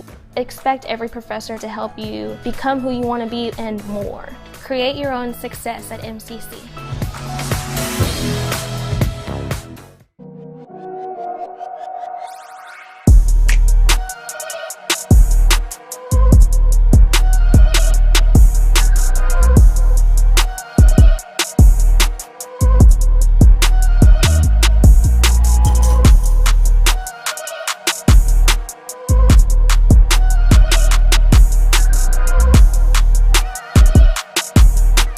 MCC has definitely benefited me most on not only what I want to do, but who I aspire to be. Expect every professor to help you become who you want to be and more. Create your own success at MCC.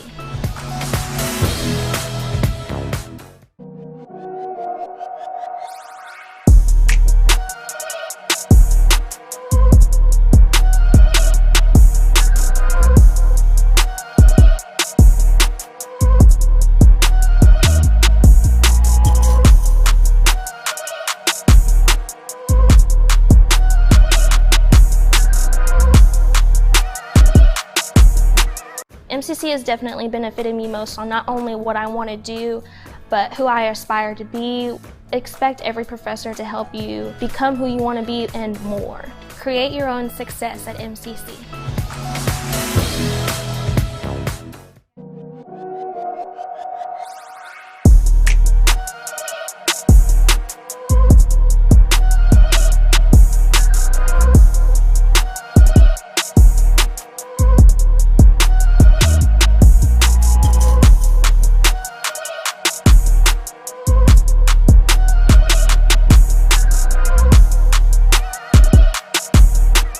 MCC has definitely benefited me most on not only what I want to do, but who I aspire to be. Expect every professor to help you become who you want to be and more. Create your own success at MCC.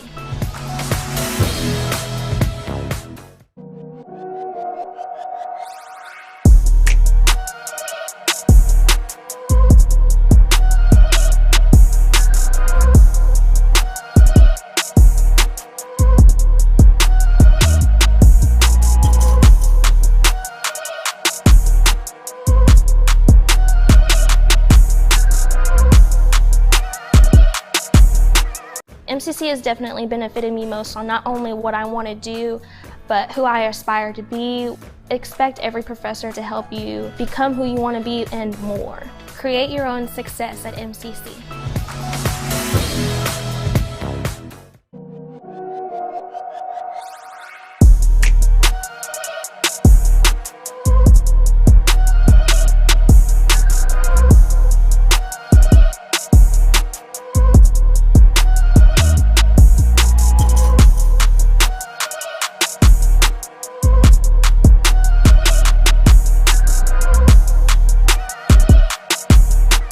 MCC has definitely benefited me most on not only what I want to do, but who I aspire to be.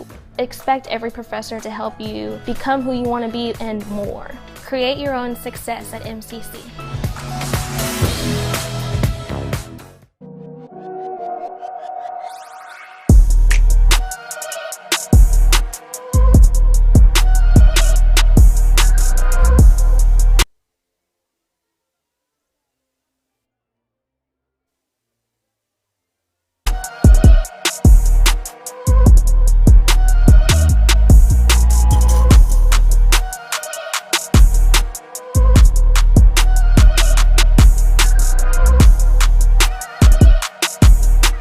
MCC has definitely benefited me most on not only what I want to do, but who I aspire to be.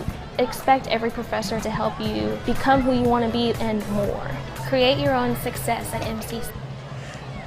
Hello and welcome back to Centex Sports Network. I am Jalen Gillis here with PJ Gaither, and we are here still at Mac People Stadium. As you see the cadets coming from behind us right now, getting ready to come back out here and try to get a comeback started.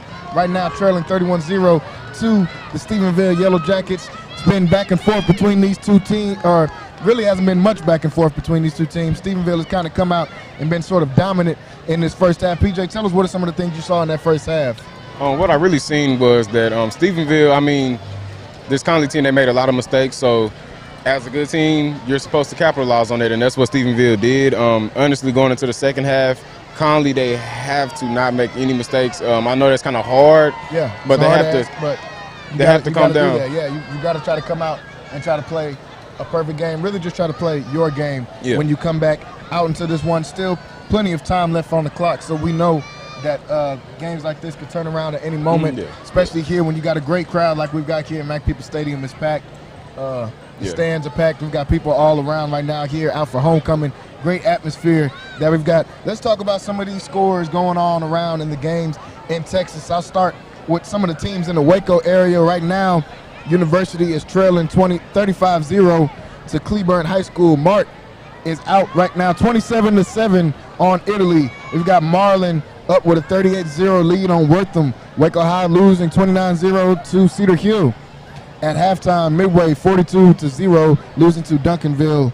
Robinson trailing Burnett High School 24-7. China Spring right now, another team in this division, is up 35-7 on Mahia. We've got McGregor losing 50-0 to Rockdale. West High School is out 28-15 against Life School Oak Cliff Lions. Lorena up 14-3 against Academy at halftime. So a lot of different games going on around here in the Central Texas area. Let's travel a little bit outside of the Central Texas area and see what some of the other games are going on here in Texas. All right, well, we're going to go to south of Houston. We have Alvin Shadow Creek beating A-Leaf Taylor 28-7 in the third quarter. And then up in Arlington, we have Arlington Martin 49-17 against Arlington. We also have Austin Westlake 35-0 against Del Val, and we have Galena Park North Shore 31-7 against Beaumont Westbrook. We have Belton versus Copper's Cove 17-14. Belton is up. And we also have Cibolo Steel 21-14 against San Antonio Wagner. So a lot of great games going on around the state of Texas right now. We've got about 2:55 left to go. About to see these cadets run out of the helmet here. As you see Stephenville just taking off with their run. Both of these teams are competing for what is really the most important right now, which is that district title. Stephenville, a team that is in a tough district with Waco, La Vega as well, a team that's down the street from here, who will be playing Corpus Christi Miller tomorrow. Another great game that's going on in Texas. That game will be going on tomorrow at 2:30. Stephenville is in a district with those guys. Connally in a district with teams like Salado, China Spring, these different teams. So that's really what these teams are trying to gear up and get ready for, is that district play. Coming out here in this second half, I think that Connally is going to have to come out. They're going to have to move the ball. That's really been the, what's kind of stopped them the most. Haven't really been able to move the ball. Stephenville's offense has come out and scored, but they've started in Connally territory on just about every single drive that they've had in that first half. If Connally can do better with the special teams, try to keep Stephenville from, having such good field position, come up with a couple stops and try to move the ball. We know they got big playability. They've got Trey Wisner, they got Kobe Black, McDonald, Sibley, all these different guys. They just got to be able to get these guys the ball in space and try to move and try to connect with each other out there. Number one thing, don't want to give up in this game. I know it's down right now. You know, you've got this big crowd out here kind of looking down on you, but you don't want to drop your head too much, and you want to let each other know that you guys are still in this game. Let your teammates know we're still in this game. We're gonna need to see big leadership from guys like Wisner, McDonald, Powell, some of these leaders on the offense to get this offense going in this game. So we've got about 105 here left to go, folks. Want to thank you guys that have been watching with us so far in this game. Want to thank everybody that's been watching on CentexSportsNetwork.com, Facebook, YouTube. Make sure you guys are leaving your comments on there. Love to see your comments. Also follow and subscribe to Centex Sports Network, whether that be on Instagram, Twitter, or YouTube. And we're getting ready to kick off this second half here, folks. So we will come back to you for the start of this second half. MCC has definitely benefited me most on not only what I want to do, but who I aspire to be. Expect every professor to help you become who you want to be and more. Create your own success at MCC.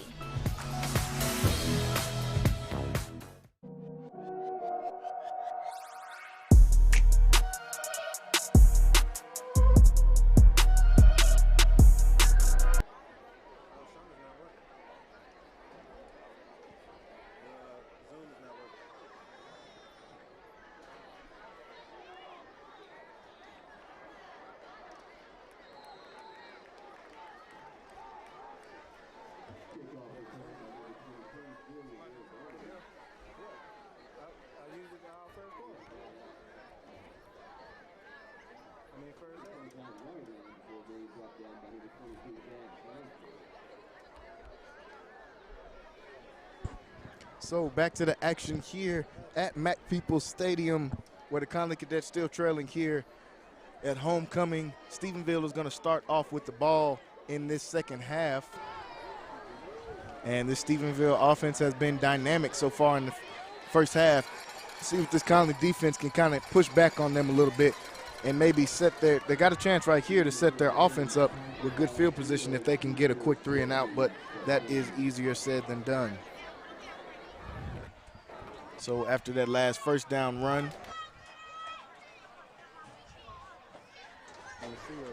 second and 9 now. Ball is on the 27-yard line. Stephenville with a second and 9. This one is going to be a pass to the outside to his tight end. Couldn't bring that one in. That's going to bring up third down. In the first half, we got to see Ryder Lambert, the quarterback, really put his mark on this game with 4 total touchdowns. He ran one in, threw for 3 touchdowns as well. So he's been off to a great start so far in this game. It is third down and 9 with 11:13 left to go here in the third quarter. Just started this third quarter. And almost drew some Connally defenders offsides on that one, but didn't get it. Still third and 9. Play clock down to 5. He's going to have to get this ball off. Gets this one off, got some pressure. He's trying to get to the outside, and he does just that and is able to pick up enough for the first down. The speedy Lambert picks up another one. We've seen that on a couple third downs, one of them that he actually scored on. They kind of put him in an empty set, clear everybody out, and just run him to the outside or run him up the middle. Lambert has shown to be very athletic so far in this game. Yeah, he's very good at making something out of nothing. I mean, whenever all of his receivers are covered, he can make it happen with his feet. And he did just that. First and 10. Connally getting some pressure on this throw attempt. Gets this one just over the head of his receiver. Incomplete. Second down coming up. Ball is on the 39-yard line.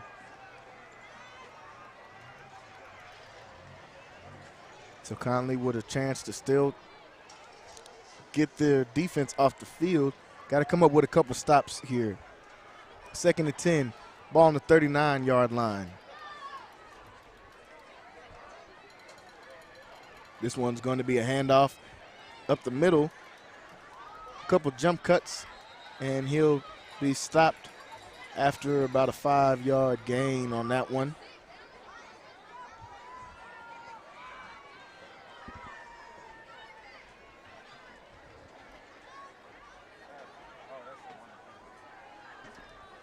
third down coming up. Big third down right here for this Connally defense. See if they can try to get off the field. Got them to 3rd and 9 last time, but they were able to convert that. Now 3rd and 4. This one's going to be a pass. This one's going to be brought in by the receiver on this one, and he'll pick up enough for the first down after that last catch. And Stephenville is mixing it up with a few short passes and a few short runs. And that was Kyle Ward on that one, the 6'4" senior. See, a lot of these receivers got some height on them for Stephenville. That's why they're able to go up and high point the ball like that last one. 1st and 10, ball on the 44-yard line. This one's going to be a toss to the running back. And a big hit comes in right there. Good play made by Jamari Wiggins, able to come in. Good tackle. And it looks like we've got a Connally Cadet down on the field.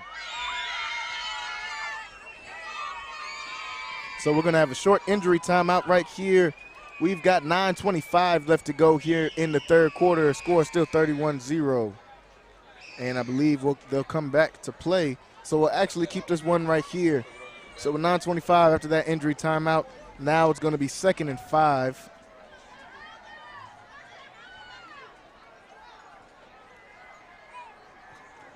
Second and 5. This one is going to be a toss to the running back, and he'll get upfield and think he'll get enough for the first down. Looks like he'll be stopped short of the first down. Let's say the ball comes out. Referee looks like he will signal that the ball came out, and it will be Connally's ball. So that is just the play they needed on that one. We're able to come out and get the ball out. I see Sibley jumping around. Not sure if he was the one that was able to punch that one out. That's going to help them gain some momentum going into the offense. And Wisner recovered the fumble. Not sure who poked it out yet. But that is just the spark they needed with just 9 minutes left to go here in the 3rd quarter, trailing big. Let's see if they can get this offense up and down the field against this Yellow Jacket defense. 1st and 10 now for Connally, ball on the 35-yard line. This one's going to be a handoff to Wisner, and Wisner's going to be brought down by a gang of tacklers. They have not let him get to the outside. They know that's where he thrives at, when he can bounce out to that outside and show his speed. But so far, that D-line for Stephenville has just been playing vicious this entire game. They've got some big guys up front, like number 79, you see there, the 6'3" senior, Gavin Sharp. This one's going to be a rollout on 2nd down. This one's going to be thrown and caught down the field. He stays on his feet, still running. Can he get away? And he will be brought down just past. Let's see, will they mark this one down? Huge play made right there by Sean Harris, the junior, a guy that they've been trying to get the ball to all year long. They've been able to get the ball to him so far in this game. See him holding his hamstring right there. They're going to do a hurry up. Ball all the way down to the 7-yard line. Jelani McDonald hands this one off to Wisner. Wisner with the jump cut, trying to make something happen, but he's going to be hit by that senior linebacker that we've been saying all night, Reese Young. Seems to be involved on every play for Stephenville on defense is Reese Young. So Connally, with that big play to Sean Harris, has got their offense with a chance to score for the first time here tonight. Let's see if they can do that. Still got plenty of time left to go in this game.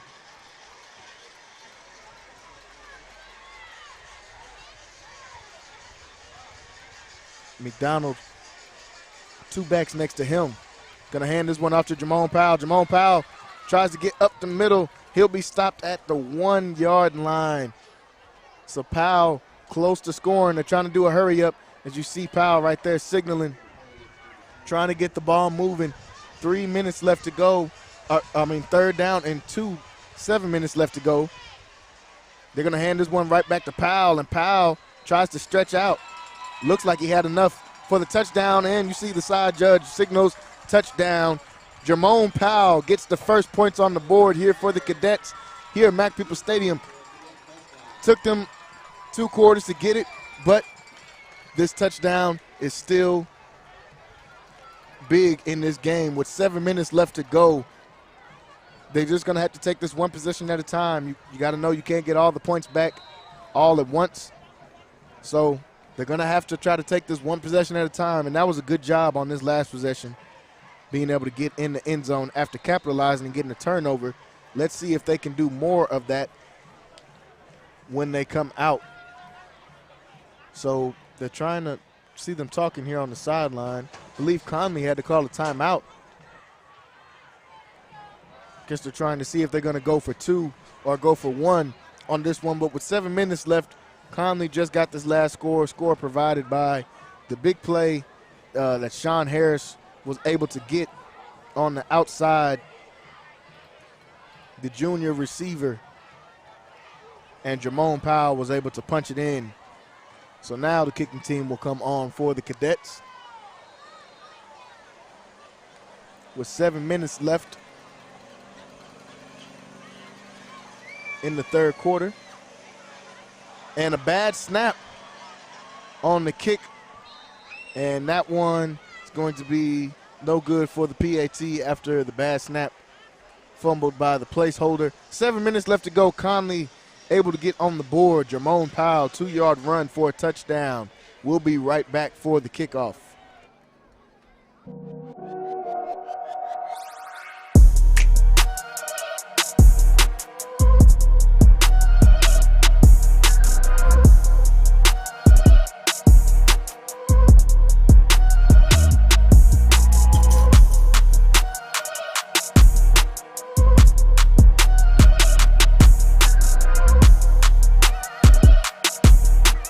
MCC has definitely benefited me most on not only what I want to do, but who I aspire to be. Expect every professor to help you become who you want to be and more. Create your own success at MCC.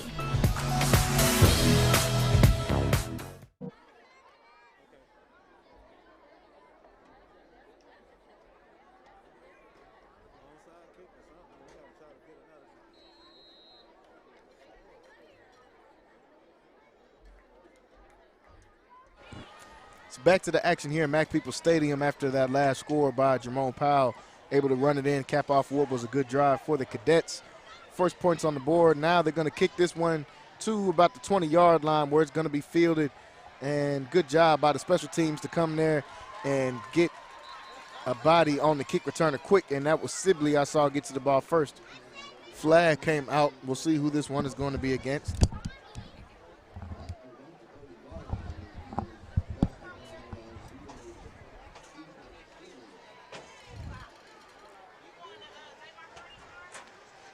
So it's going to be first down for the Yellow Jackets when they come out here. 6:54 left to go here in the third. And we know what Conley's going to have to do. They're going to have to get stops. They're trailing big. So you're going to have to come up with big stops in this game. Not really too much ifs, ands, or buts about it. Just got to kind of move fast and try to get as many stops as you can. Yeah. First down and 10, 46, ball on the 46-yard line. This one's going to be another QB keeper by Lambert. And when you're down as much as Connally is right now, I mean, the clock is never really on your side. So you really have to hurry up and try to get some stops, try to get turnovers like they did on the last drive when they were out on defense, and capitalize on that by scoring points like they did on offense. So hopefully that's a good hopefully that made them gain some momentum and helped them gain some confidence also on both sides of the ball. Going to need to show that confidence right here on defense. 2nd and 5. This one's going to be a handoff up the middle, and that one's going to be brought down after he was able to pick up a few yards, see if he has enough for the first.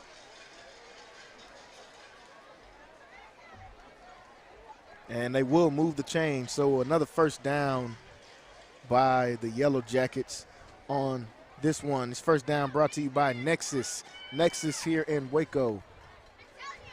First down and 10. This one's going to be a deep shot downfield and no good. Trying to connect with his receiver, Reese Elston. You saw Wiggins come over and able to break that one up. Those are the plays you need to come in and try to get a pick.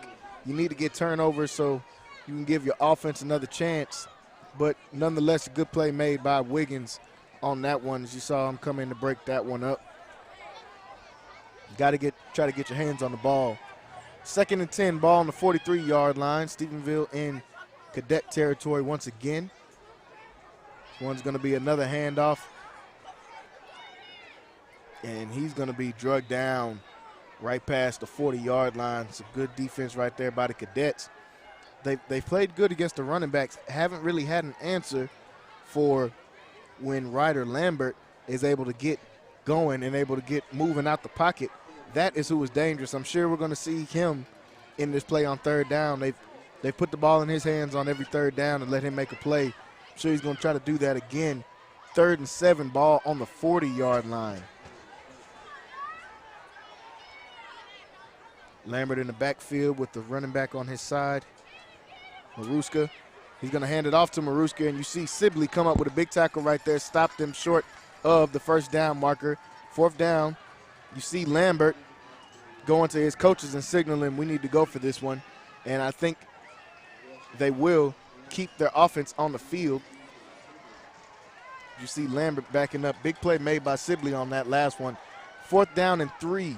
4th down and 3. Big stop right here for Connally if they can get it. 4th down and 3, ball on the 36-yard line. They've got a man in motion, and they're going to drop back again and let him run up the middle. Once again, that is Lambert. And they ran the exact same play that they've run on their 3rd and 4th downs, where they clear everybody out and the QB keeper right up the middle, QB draw. And that one is enough to pick up the 1st down and some. 1st and 10 now with the ball on the 24-yard line of the Cadets.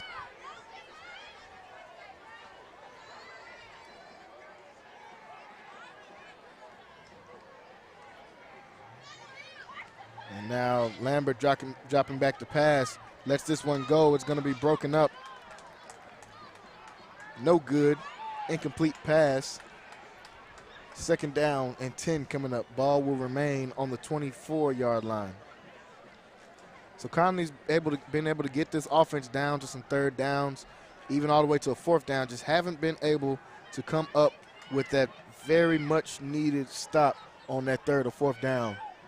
2nd and 10, ball on the 24-yard line. This one's going to be a handoff up the middle, and he'll be drugged down by some Cadet defenders. You see Richardson in on that one. That's going to bring up another 3rd down.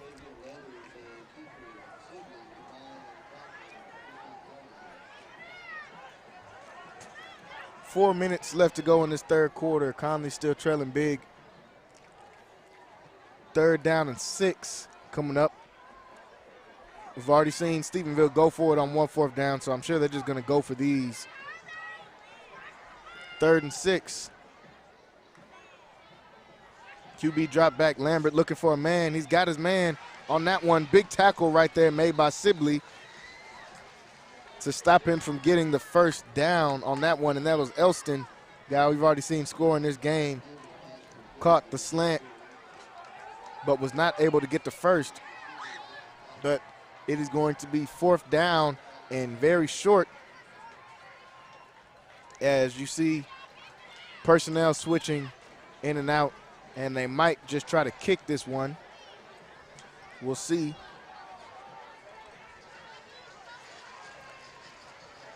And they're going to go for it. Offense comes out with a heavy, heavy package. We've got some big boys in playing fullback, QB keeper, and he's going to get the 1st down on this one. Should get some of those big linemen to just push the quarterback forwards. Another 4th down conversion for the Yellow Jackets. That's 2 on this drive. And we've seen them do it a few times already in this game. The ball move all the way to the 15-yard line, 1st and 10. The 11-yard line is what they'll say they're moving to. Ball on the 11. Lambert drops back, looking for a pass. That one goes through the hands of one of the Yellow Jackets. Incomplete pass. That pass intended for Kimbrough. Not able to bring that one in. And you know, Jalen, I'm hoping that the size of this Stephenville team isn't wearing on this defense. I mean, I'm seeing some guys with their hands on their hips. I know it's been a very long drive, so hopefully they're not getting tired. Yeah, these big guys up front for Stephenville making it hard for this Connally front to get back there and get some pressure on the QB. And this time, Wiggins able to bring him down on second down.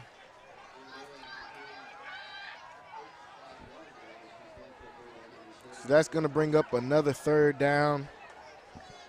This Connally defense has seen a few of those just on this drive. Like you said, been a very long drive for the defense. 3rd and 6.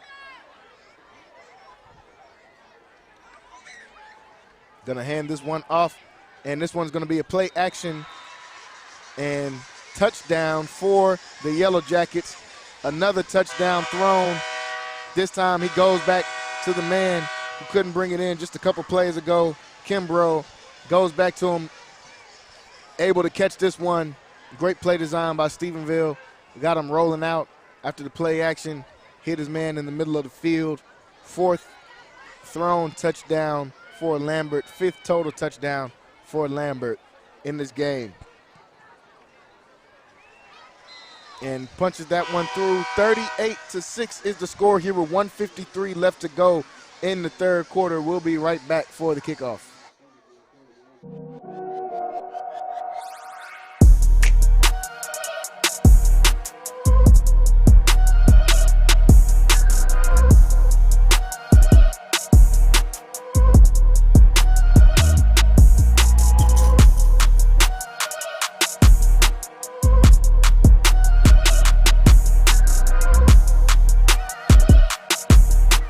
MCC has definitely benefited me most on not only what I want to do, but who I aspire to be. Expect every professor to help you become who you want to be and more. Create your own success at MCC.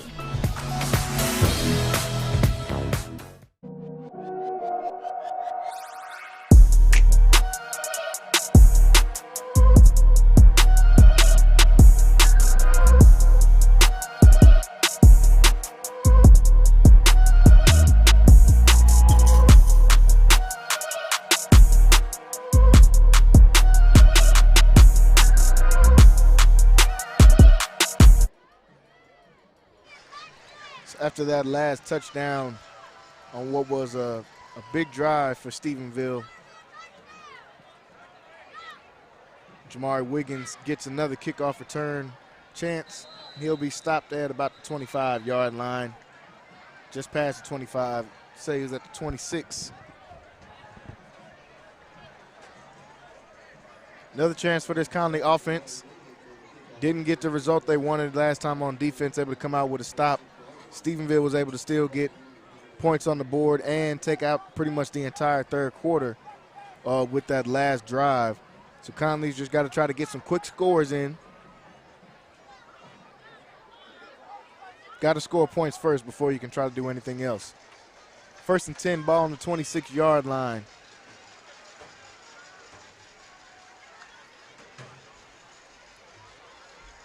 This one's going to be a quick throw to the outside. And good throw and catch right there. Able to get some easy yards. Isaiah Carter able to get that one for a 1st down. 1st down and 10, ball on the 36-yard line. This one's going to be a hand to Wisner. Wisner's going to be hit in the backfield, still staying on his feet. Saw what could have been called a face mask, but looks like the refs didn't see it on that one as Wisner tried to bounce outside. It's going to be stopped in the backfield. As you can see right there, the Yellow Jacket defender coming in, getting his hands on Wisner's face mask, no call.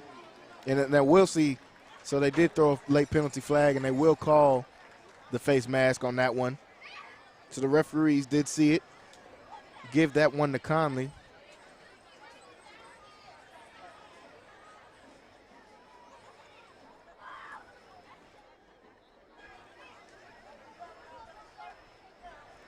And now they will move them forward.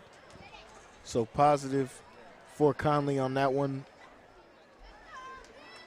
Gets them into Yellow Jacket territory after that face mask. Gets the ball at the 49-yard line. 1st and 10. Now with the ball at midfield, 49-yard line, moving into Yellow Jacket territory.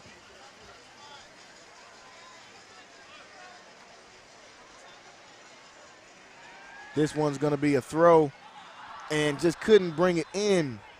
So McDonald was able to hit his receiver, but just not able to bring that one in.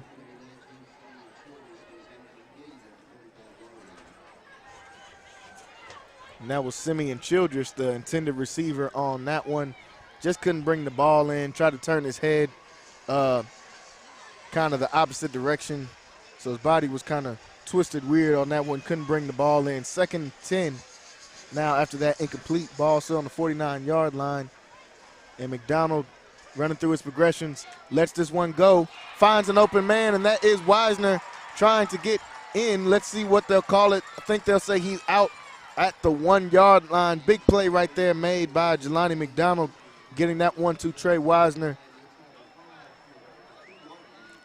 McDonald, great job of rolling outside the pocket and still being accurate to his receiver on that one. Let's say Wisner is down at the 1-yard line. The 2-yard line is what they'll say. So 1st down, 2 yards to go. They're going to get his one back to Wisner, and he's going to try to get in. He does just that. Stretches, gets in, and gets on the board. So Connally with a quick response after Connally with a quick response and a touchdown after that long drive by Stephenville. They get down the field in just about 1 minute. So Connally's offense doing exactly what you wanted on that one. And kind of a miscommunication between the two on that one. And McDonald falls in. Will he get to 2? They're going to say no. Fell just short of the line of scrimmage, trying to go for 2 on that one, but couldn't get it. 45 seconds left to go here in the 3rd quarter. Connally still trailing big right now, down by 26 points. With 45 seconds left to go in the 3rd, we will be right back for the kickoff.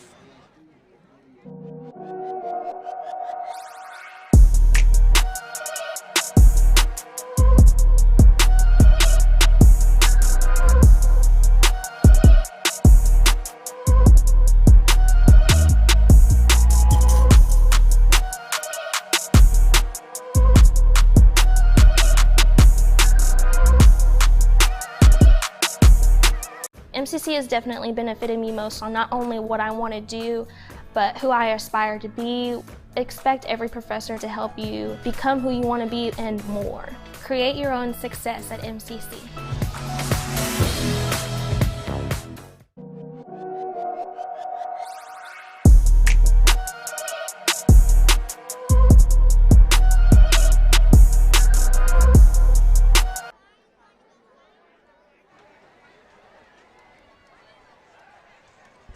Back to the action here at Mac Peoples Stadium.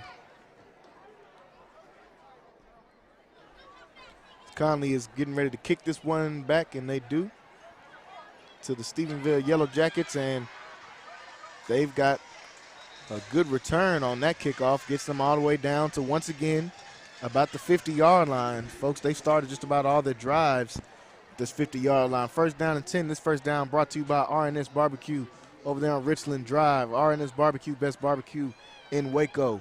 34 seconds left to go in this 3rd quarter. Connally still trailing big, trailing by 26 points. You just got to try to get a stop. There's not much you can do. You're fighting against the clock. Yeah. Fighting against how many points they're ahead of you. So you just got to try to get a stop. You can't really worry about all those. Just try to take it one possession at a time. 1st and 10, ball on the 50-yard line. This one's going to be a quick throw and catch to the receiver of the Yellow Jackets. And I believe that one is going to be complete to Kyle Ward, 6'5" senior. 2nd and 2, ball on the 44-yard line. This one's going to be a run up the middle. He'll have enough for the 1st down, plus an extra few yards. 1st down for the Yellow Jackets. And that will bring this third quarter to a close. Fourth quarter, you see the Cadets over here on the sideline holding their fours up. They haven't given up yet, still trying to make plays in this game. 12-38 is the score. We've got 1 quarter left of football. We'll be right back.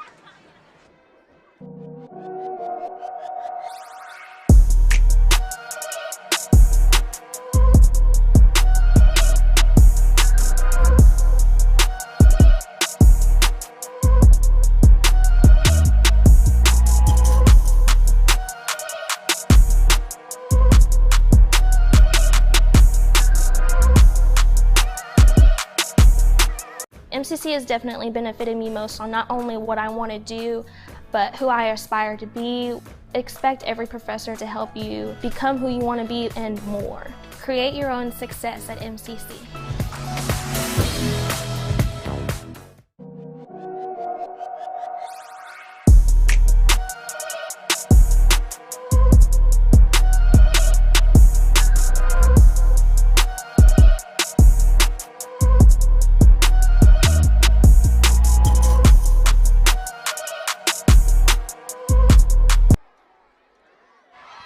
Back to the action here at the start of the fourth quarter. Yellow Jackets have the ball moving into Connally territory. You see that run right there by Maruska on first down.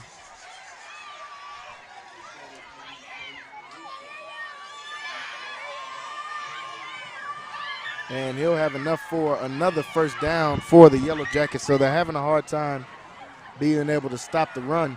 Now you see hurry up here by Stephenville. They get his one right back to Maruska. They're going to run the ball. They see that this Connally defense is a little bit tired, and they're moving all the way into the red zone of the Cadets.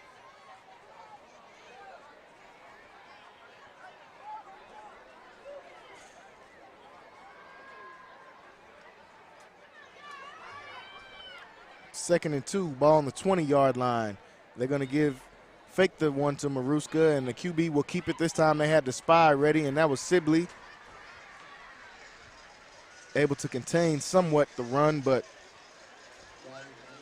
Lambert able to get outside of Sibley. He'll have enough for a first down. So it'll be first down and goal now. First and goal. The ball is on the 9-yard line. Stephenville knocking on the door of another score here with 11:25 left to go in the game. This one is going to be a quick out, and they're going to say incomplete. On that one, as Elston tried to stretch out and grab that one, couldn't bring it in.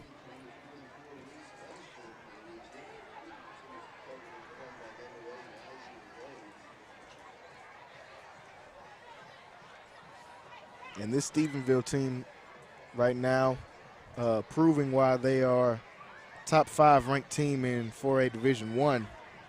Get this one back to Maruska. Good tackle right there by Perez, able to come in and help out on the tackle. Him and Jesmar Rhodes able to help bring down the defender on that one. Now it'll be third down, third and goal to go. Ball will be on the 7-yard line. Still third down and goal to go. I see an empty backfield. Let's see if we'll see another QB keeper up the middle for this one. And they did have Maruska on the side. Couldn't see him in that camera shot. Looks like they'll get a false start, and that'll back them up. That'll help out this Connally defense a little bit.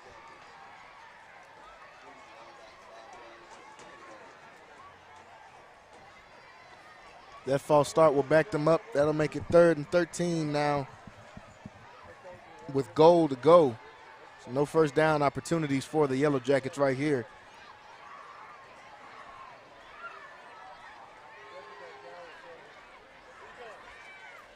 Third down. Lambert's going to drop back past this one. Goes off the hands of his intended receiver, which was Elston. Goes off his hands. That one's going to be no good. I think they're going to see the field goal team now come out for the Yellow Jackets. And that was a good stop for the defense. I mean, throughout this game, Stephenville has been able to capitalize on third down, so that was a very good stop. Yeah, good stop for Connally just hope it's might already be a case of too little too late on this one with 10:29 left to go in this game. Stephenville boots this one through, and they're going to say good. 41-12 is the score now. Stephenville still getting points up on the board. Held them to a field goal on that one. We've got 10:24 left to go here in the game. 41-12 is the score. We'll be back for the kickoff.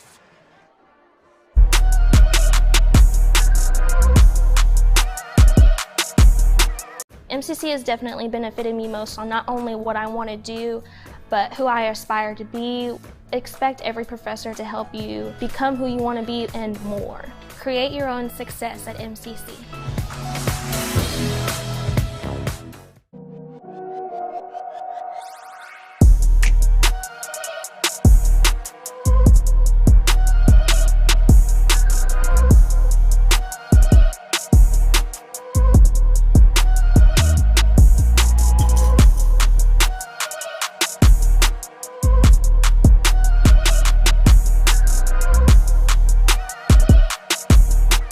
MCC has definitely benefited me most on not only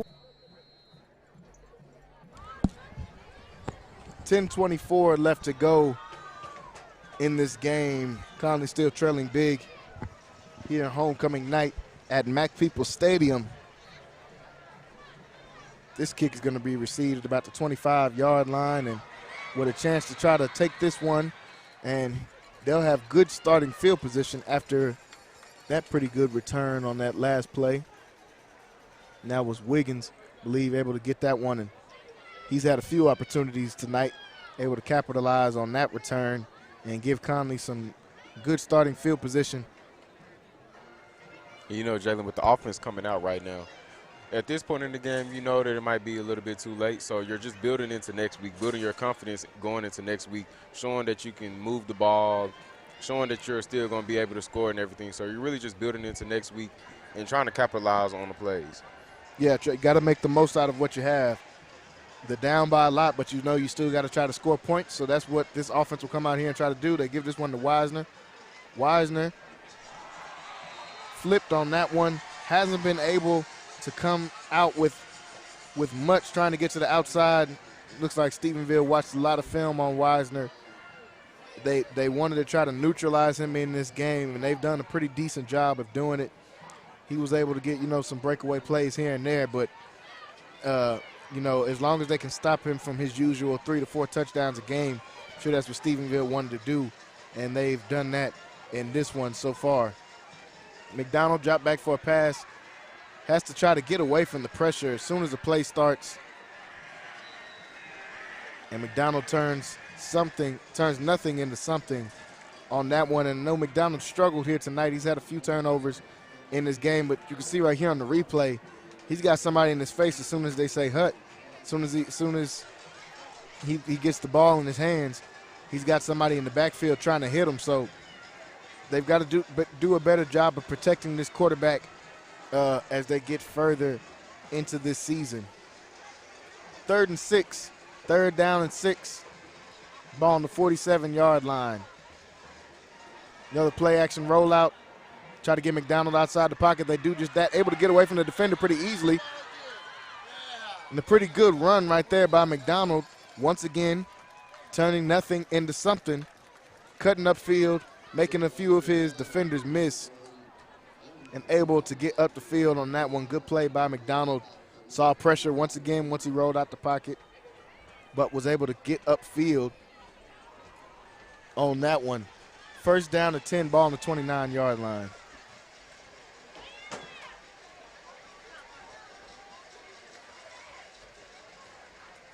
This one's going to be a handoff.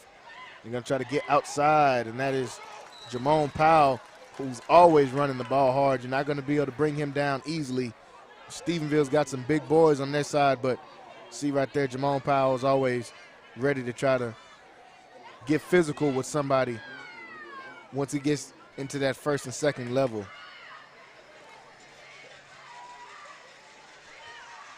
Second down and 2 after that good run by Powell. Ball on the 21-yard line. had some movement up front. We'll see who this one goes against. That one, I believe, will go against Connally for a false start. Not what you want to see. Coach Garrick's got some penalties he's got to correct this coming up week, as they've got a bye week coming up after this. So time where you can really try to hone in on some of your skills and really try to create and, I guess, sharpen the identity of your team.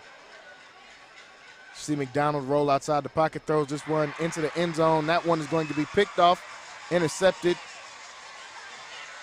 by the Yellow Jackets, and they're still running. He's going to get all the way to the defense, all the way to the sideline on this one after that pick. Big play for the Yellow Jacket defense as Connally was moving the ball further and further into their territory. But Kyler Udy able to come in and get that interception and stop them from moving the ball down the field. That kind of kills some of the momentum that the Cadets have going. 7:28 left to go here in the game. The Yellow Jackets coming back out with another chance to try to get on the board. I'm sure they're going to try to just get as much time off the clock as they can in this final 7 minutes. This one's going to be a handoff up the middle, and you see Isaac Perez sniffs that one out and throws ball carrier to the ground on that one.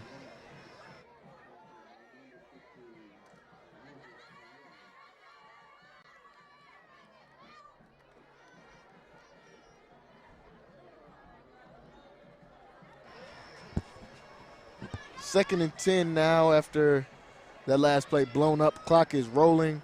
Like I said, they're going to try to take off as much time as they can off the clock. Second and 10, play action. He's going to have all day to throw back there, still on his feet, seeing if he wants to throw or not. Gets this one down the field, and will that one be intercepted? Stephenville sideline saying no. I think the ref says he was out of bounds on that one. Not sure about that one. Could have been. You see Wisner on that one, tries to keep his feet in. They're going to say his feet were already out of bounds on that one. So Wisner trying to make plays in the secondary as well.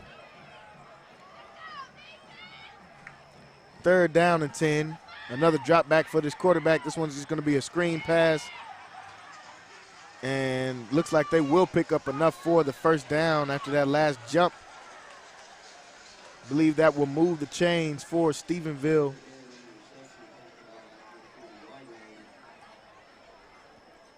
And they will move the chains. First down for the Yellow Jackets on this one. 6:32 left to go here in the game, and the Yellow Jackets in full control right now of the game.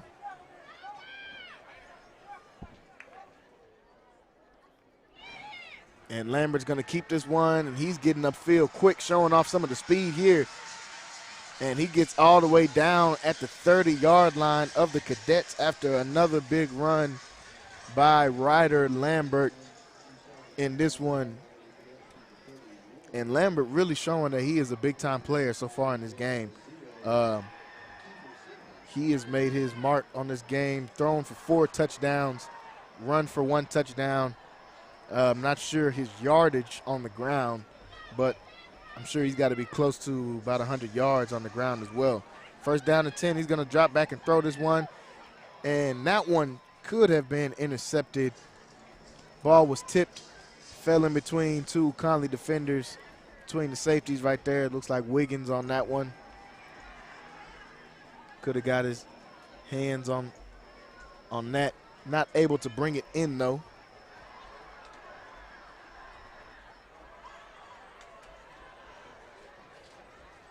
.558 left to go in the game. Stephenville showing why, like I said, they're one of the top 5 teams in the state in their division. Wisner comes in, gets a tackle on that one after the completed pass. That's going to bring up third down.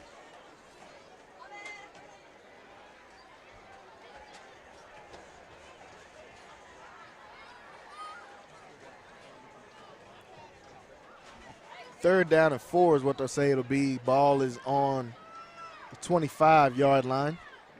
3rd and 4. 4 wide receiver set. They're going to get this one to the running back up the middle. See, and I believe the ref will say they have enough for the 1st down. I think that one's going to move the chains.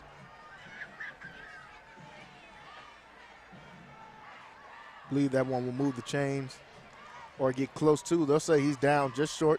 4th down and 1. 4th and 1. So will they bring the kicking team out? And I think they will bring out the kick team. Just try to get field goal on the board.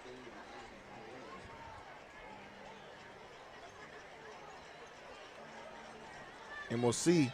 And they'll keep this one. They won't bring out the field goal team. They'll bring out the jumbo package again. They'll hand this one off, and he'll pick up plenty enough for the 1st down, dragging a couple Connally defenders with him all the way to the 7-yard line.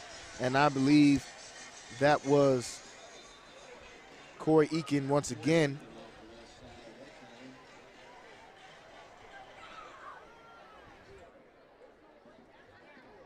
See a late flag come out on that one.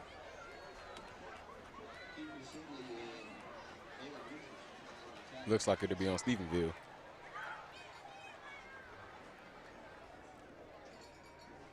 Or is it? Yeah, it's on Stephenville. Yep, they'll see them backing up now, so that one will be against Stephenville. Wasn't sure if they were going to call it on both of the guys, but they just get Stephenville for that one. So that's going to back Stephenville up just a little bit. 4:44 left to go here in the game. 1st and 10. That'll put the ball all the way back to the 22-yard line now. I believe 1st and 10.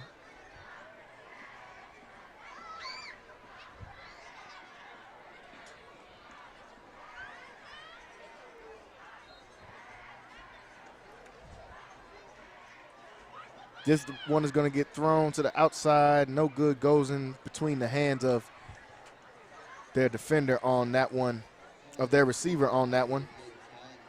And that was Kimbrough. They tried to get him a catch.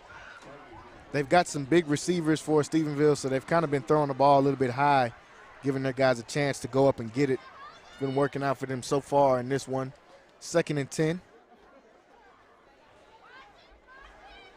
This one's going to be a handoff up the middle, and just bad tackling on that one, but Perez was able to get him down. Just a tired defense. They've been on the field a lot tonight. This defense been on the field a lot tonight. Stephenville has extended a lot of these drives like they're doing in this one. Haven't taken a lot of time off the clock, though, on this drive because they've had so many passing plays. Yeah, I think fatigue is starting to kick in for this defense. A lot of the guys on the front, they're looking very tired. Yeah, the fatigue has definitely kicked in for the Cadets. Like we said, this defense been on the field so much in this game, having to go against this huge offensive line. You see Lambert from the QB keeper on this one. Sibley able to get him down.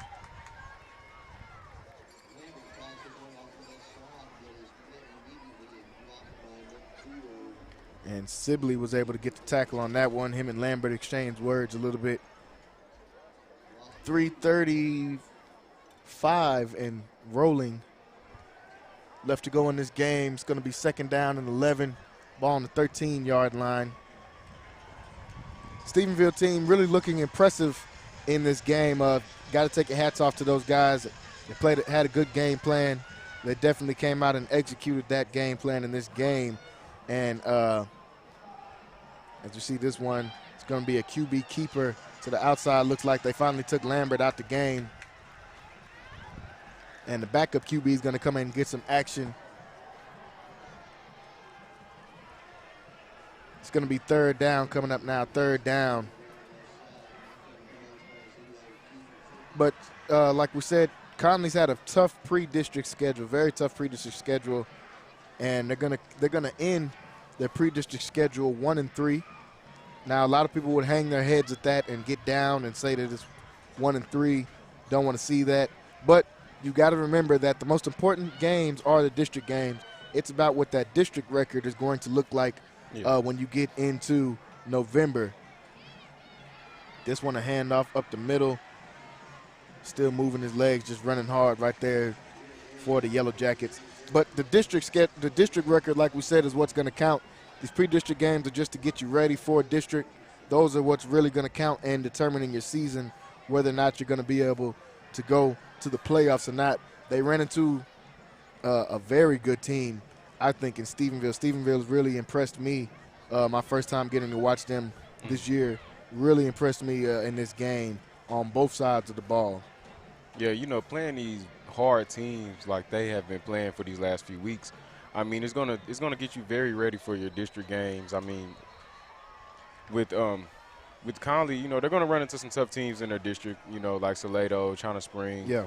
But it's just gonna physically get you prepared to play those type of teams. I mean, they've played some very good teams in the preseason, so I think they're going to be all right. I mean, they can still win out and go to the playoffs, so they're going to be okay. Yeah, for sure. This record has nothing to do with determining where you get to playoffs. It's about your pre-district. I mean, your district record really is what's going to get you to the playoffs or not. 4th down and 6, ball on the 8-yard line. I think they're just going to bring the kicker out in this one.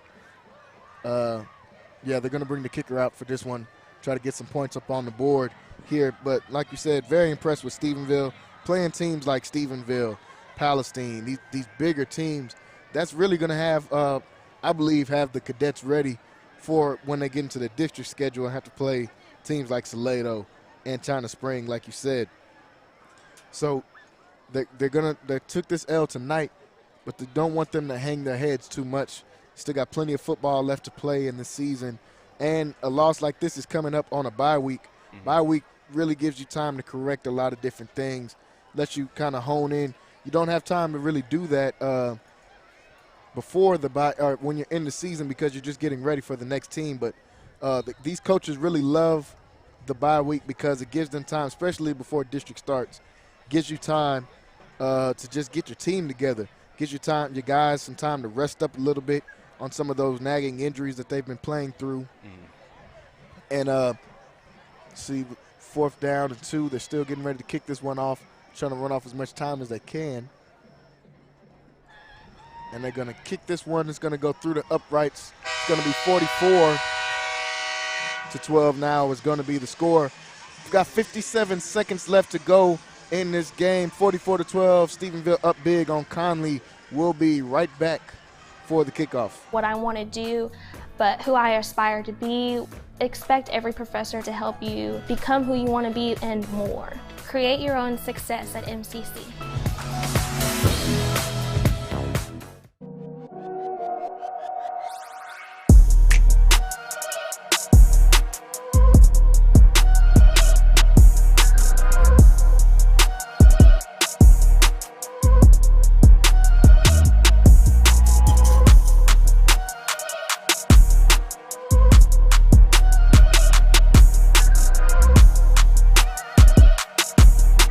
MCC has definitely benefited me most on not only what I want to do, but who I aspire to be.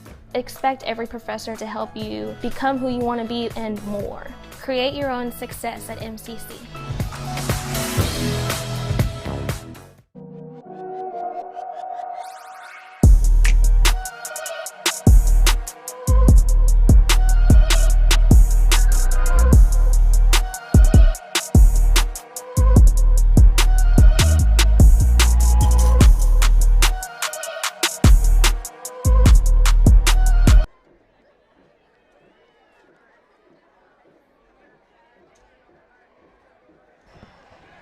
So back to the action here at Mac Peoples Stadium. 57 seconds left, so it could be last possession here for the Cadets. See guys still moving, trying to fight for extra yards in this one. 49 seconds left to go, so this one, folks, Connally is going to come out with the loss in this week. 44-12 is going to be the score. A few plays left. They're going to try to run off some time. But like we said, guys, it's been a hard-fought game and a very hard pre-district schedule for the Cadets. And their record will reflect that. But like we said, plenty of football left to go in the season. Plenty of football left to go. Nothing to hang your heads about. They have no district losses. They were able to come out here and compete against some really good teams like this Stephenville team. Going to see a handoff to Powell as he'll get out of bounds after that big run right there provided by Powell. But like we said, it's going to get you ready for playing these teams like Salado and getting ready to play these teams like China Spring in this one. And I think Connally, Coach Garrick and his squad will be ready when it's their time to play these teams coming up. Next week they got a bye week. After that, they've got Robinson. See Jamone Powell is going to try to get another big run to the outside on this one. He'll be brought down after a pretty decent gain on that one. We've got a couple more final scores here going on in this Waco area. We've got Marlin on Wortham. They're up 46-24. Waco High 36-0, losing to Cedar Hill. Duncanville up big on Midway. As you see, Jamone Powell gets another handoff right here. He's going to be hit down, and that will probably end the clock right there. Duncanville up big on Midway, 76-0. McGregor losing to Rockdale, 48-14. West, 56-15, beating Life School Oak Cliff. And Lorena up 34-17. University came up short. Mart, 40-7 in the W. Robinson coming up short against Burnett. China Spring with the big win, 56-7 over Mahia. Final score here, folks, at Mac People Stadium here at homecoming, 44-12, as Connally was not able to come out with the W in this one. Like I said, playing against a very impressive Stephenville team. I will be following the Stephenville team for the rest of the year, keeping up with their scores. Very impressed with how they came out in this one. I think Stephenville's got a chance to be really good this year in the playoffs. Yeah, they're a very big contender, definitely in 4A Division I. Yeah. Where you got teams like Corpus Christi, Miller, that's going to be playing La Vega tomorrow, actually. Yeah. And then you also have, you have Stephenville, and if I'm not mistaken, I believe LBJ. LBJ is in 4A Division I. So you got a lot of good teams in that 4A Division I. So it's going to be a very good season. Yeah, I'm interested to see how the Stephenville team will fare out against the competition as they get into district. But tonight, Conley's this one is going to be kind of a tough pill to swallow for homecoming. But like I said, they've got plenty of time left to go. Still a great atmosphere here in Mac People Stadium for the first home game due to COVID. First home game of the season for these Connally Cadets here. They had a great crowd come out. Stephenville also brought a great crowd with them as well. Definitely want to shout those guys out on the other side. They brought a pretty deep crowd with them, as you see some of those guys fizzling out on the other side. But this Connally crowd was really big here tonight. Wanted to show support. They had the kids come out here. Great atmosphere here at Mac People Stadium. Folks, we're getting ready to sign off here tonight here at Mac People Stadium. Want to thank everybody that's been watching. Want to thank all of our sponsors that make this possible, and want to thank the fans as well. You guys make this possible as well, whether you guys are watching Facebook or on YouTube or on CentexSportsNetwork.com or checking us out on the Roku or the Fire Stick apps that you guys can download. Centex Sports Network. Want to thank everybody that's watching, that's been watching us throughout the season. It's been a good game here tonight here at Mac People Stadium, getting ready to sign off here. This has been Jalen Gillis here with PJ Gaither. Like we said, want to thank everybody. We will see you guys in a couple of weeks at Robinson for Robinson versus Connally for the first opening game of district. Signing off here tonight. Final score 44-21 in this one. Connally coming up short. We will see you guys next time on Centex Sports Network.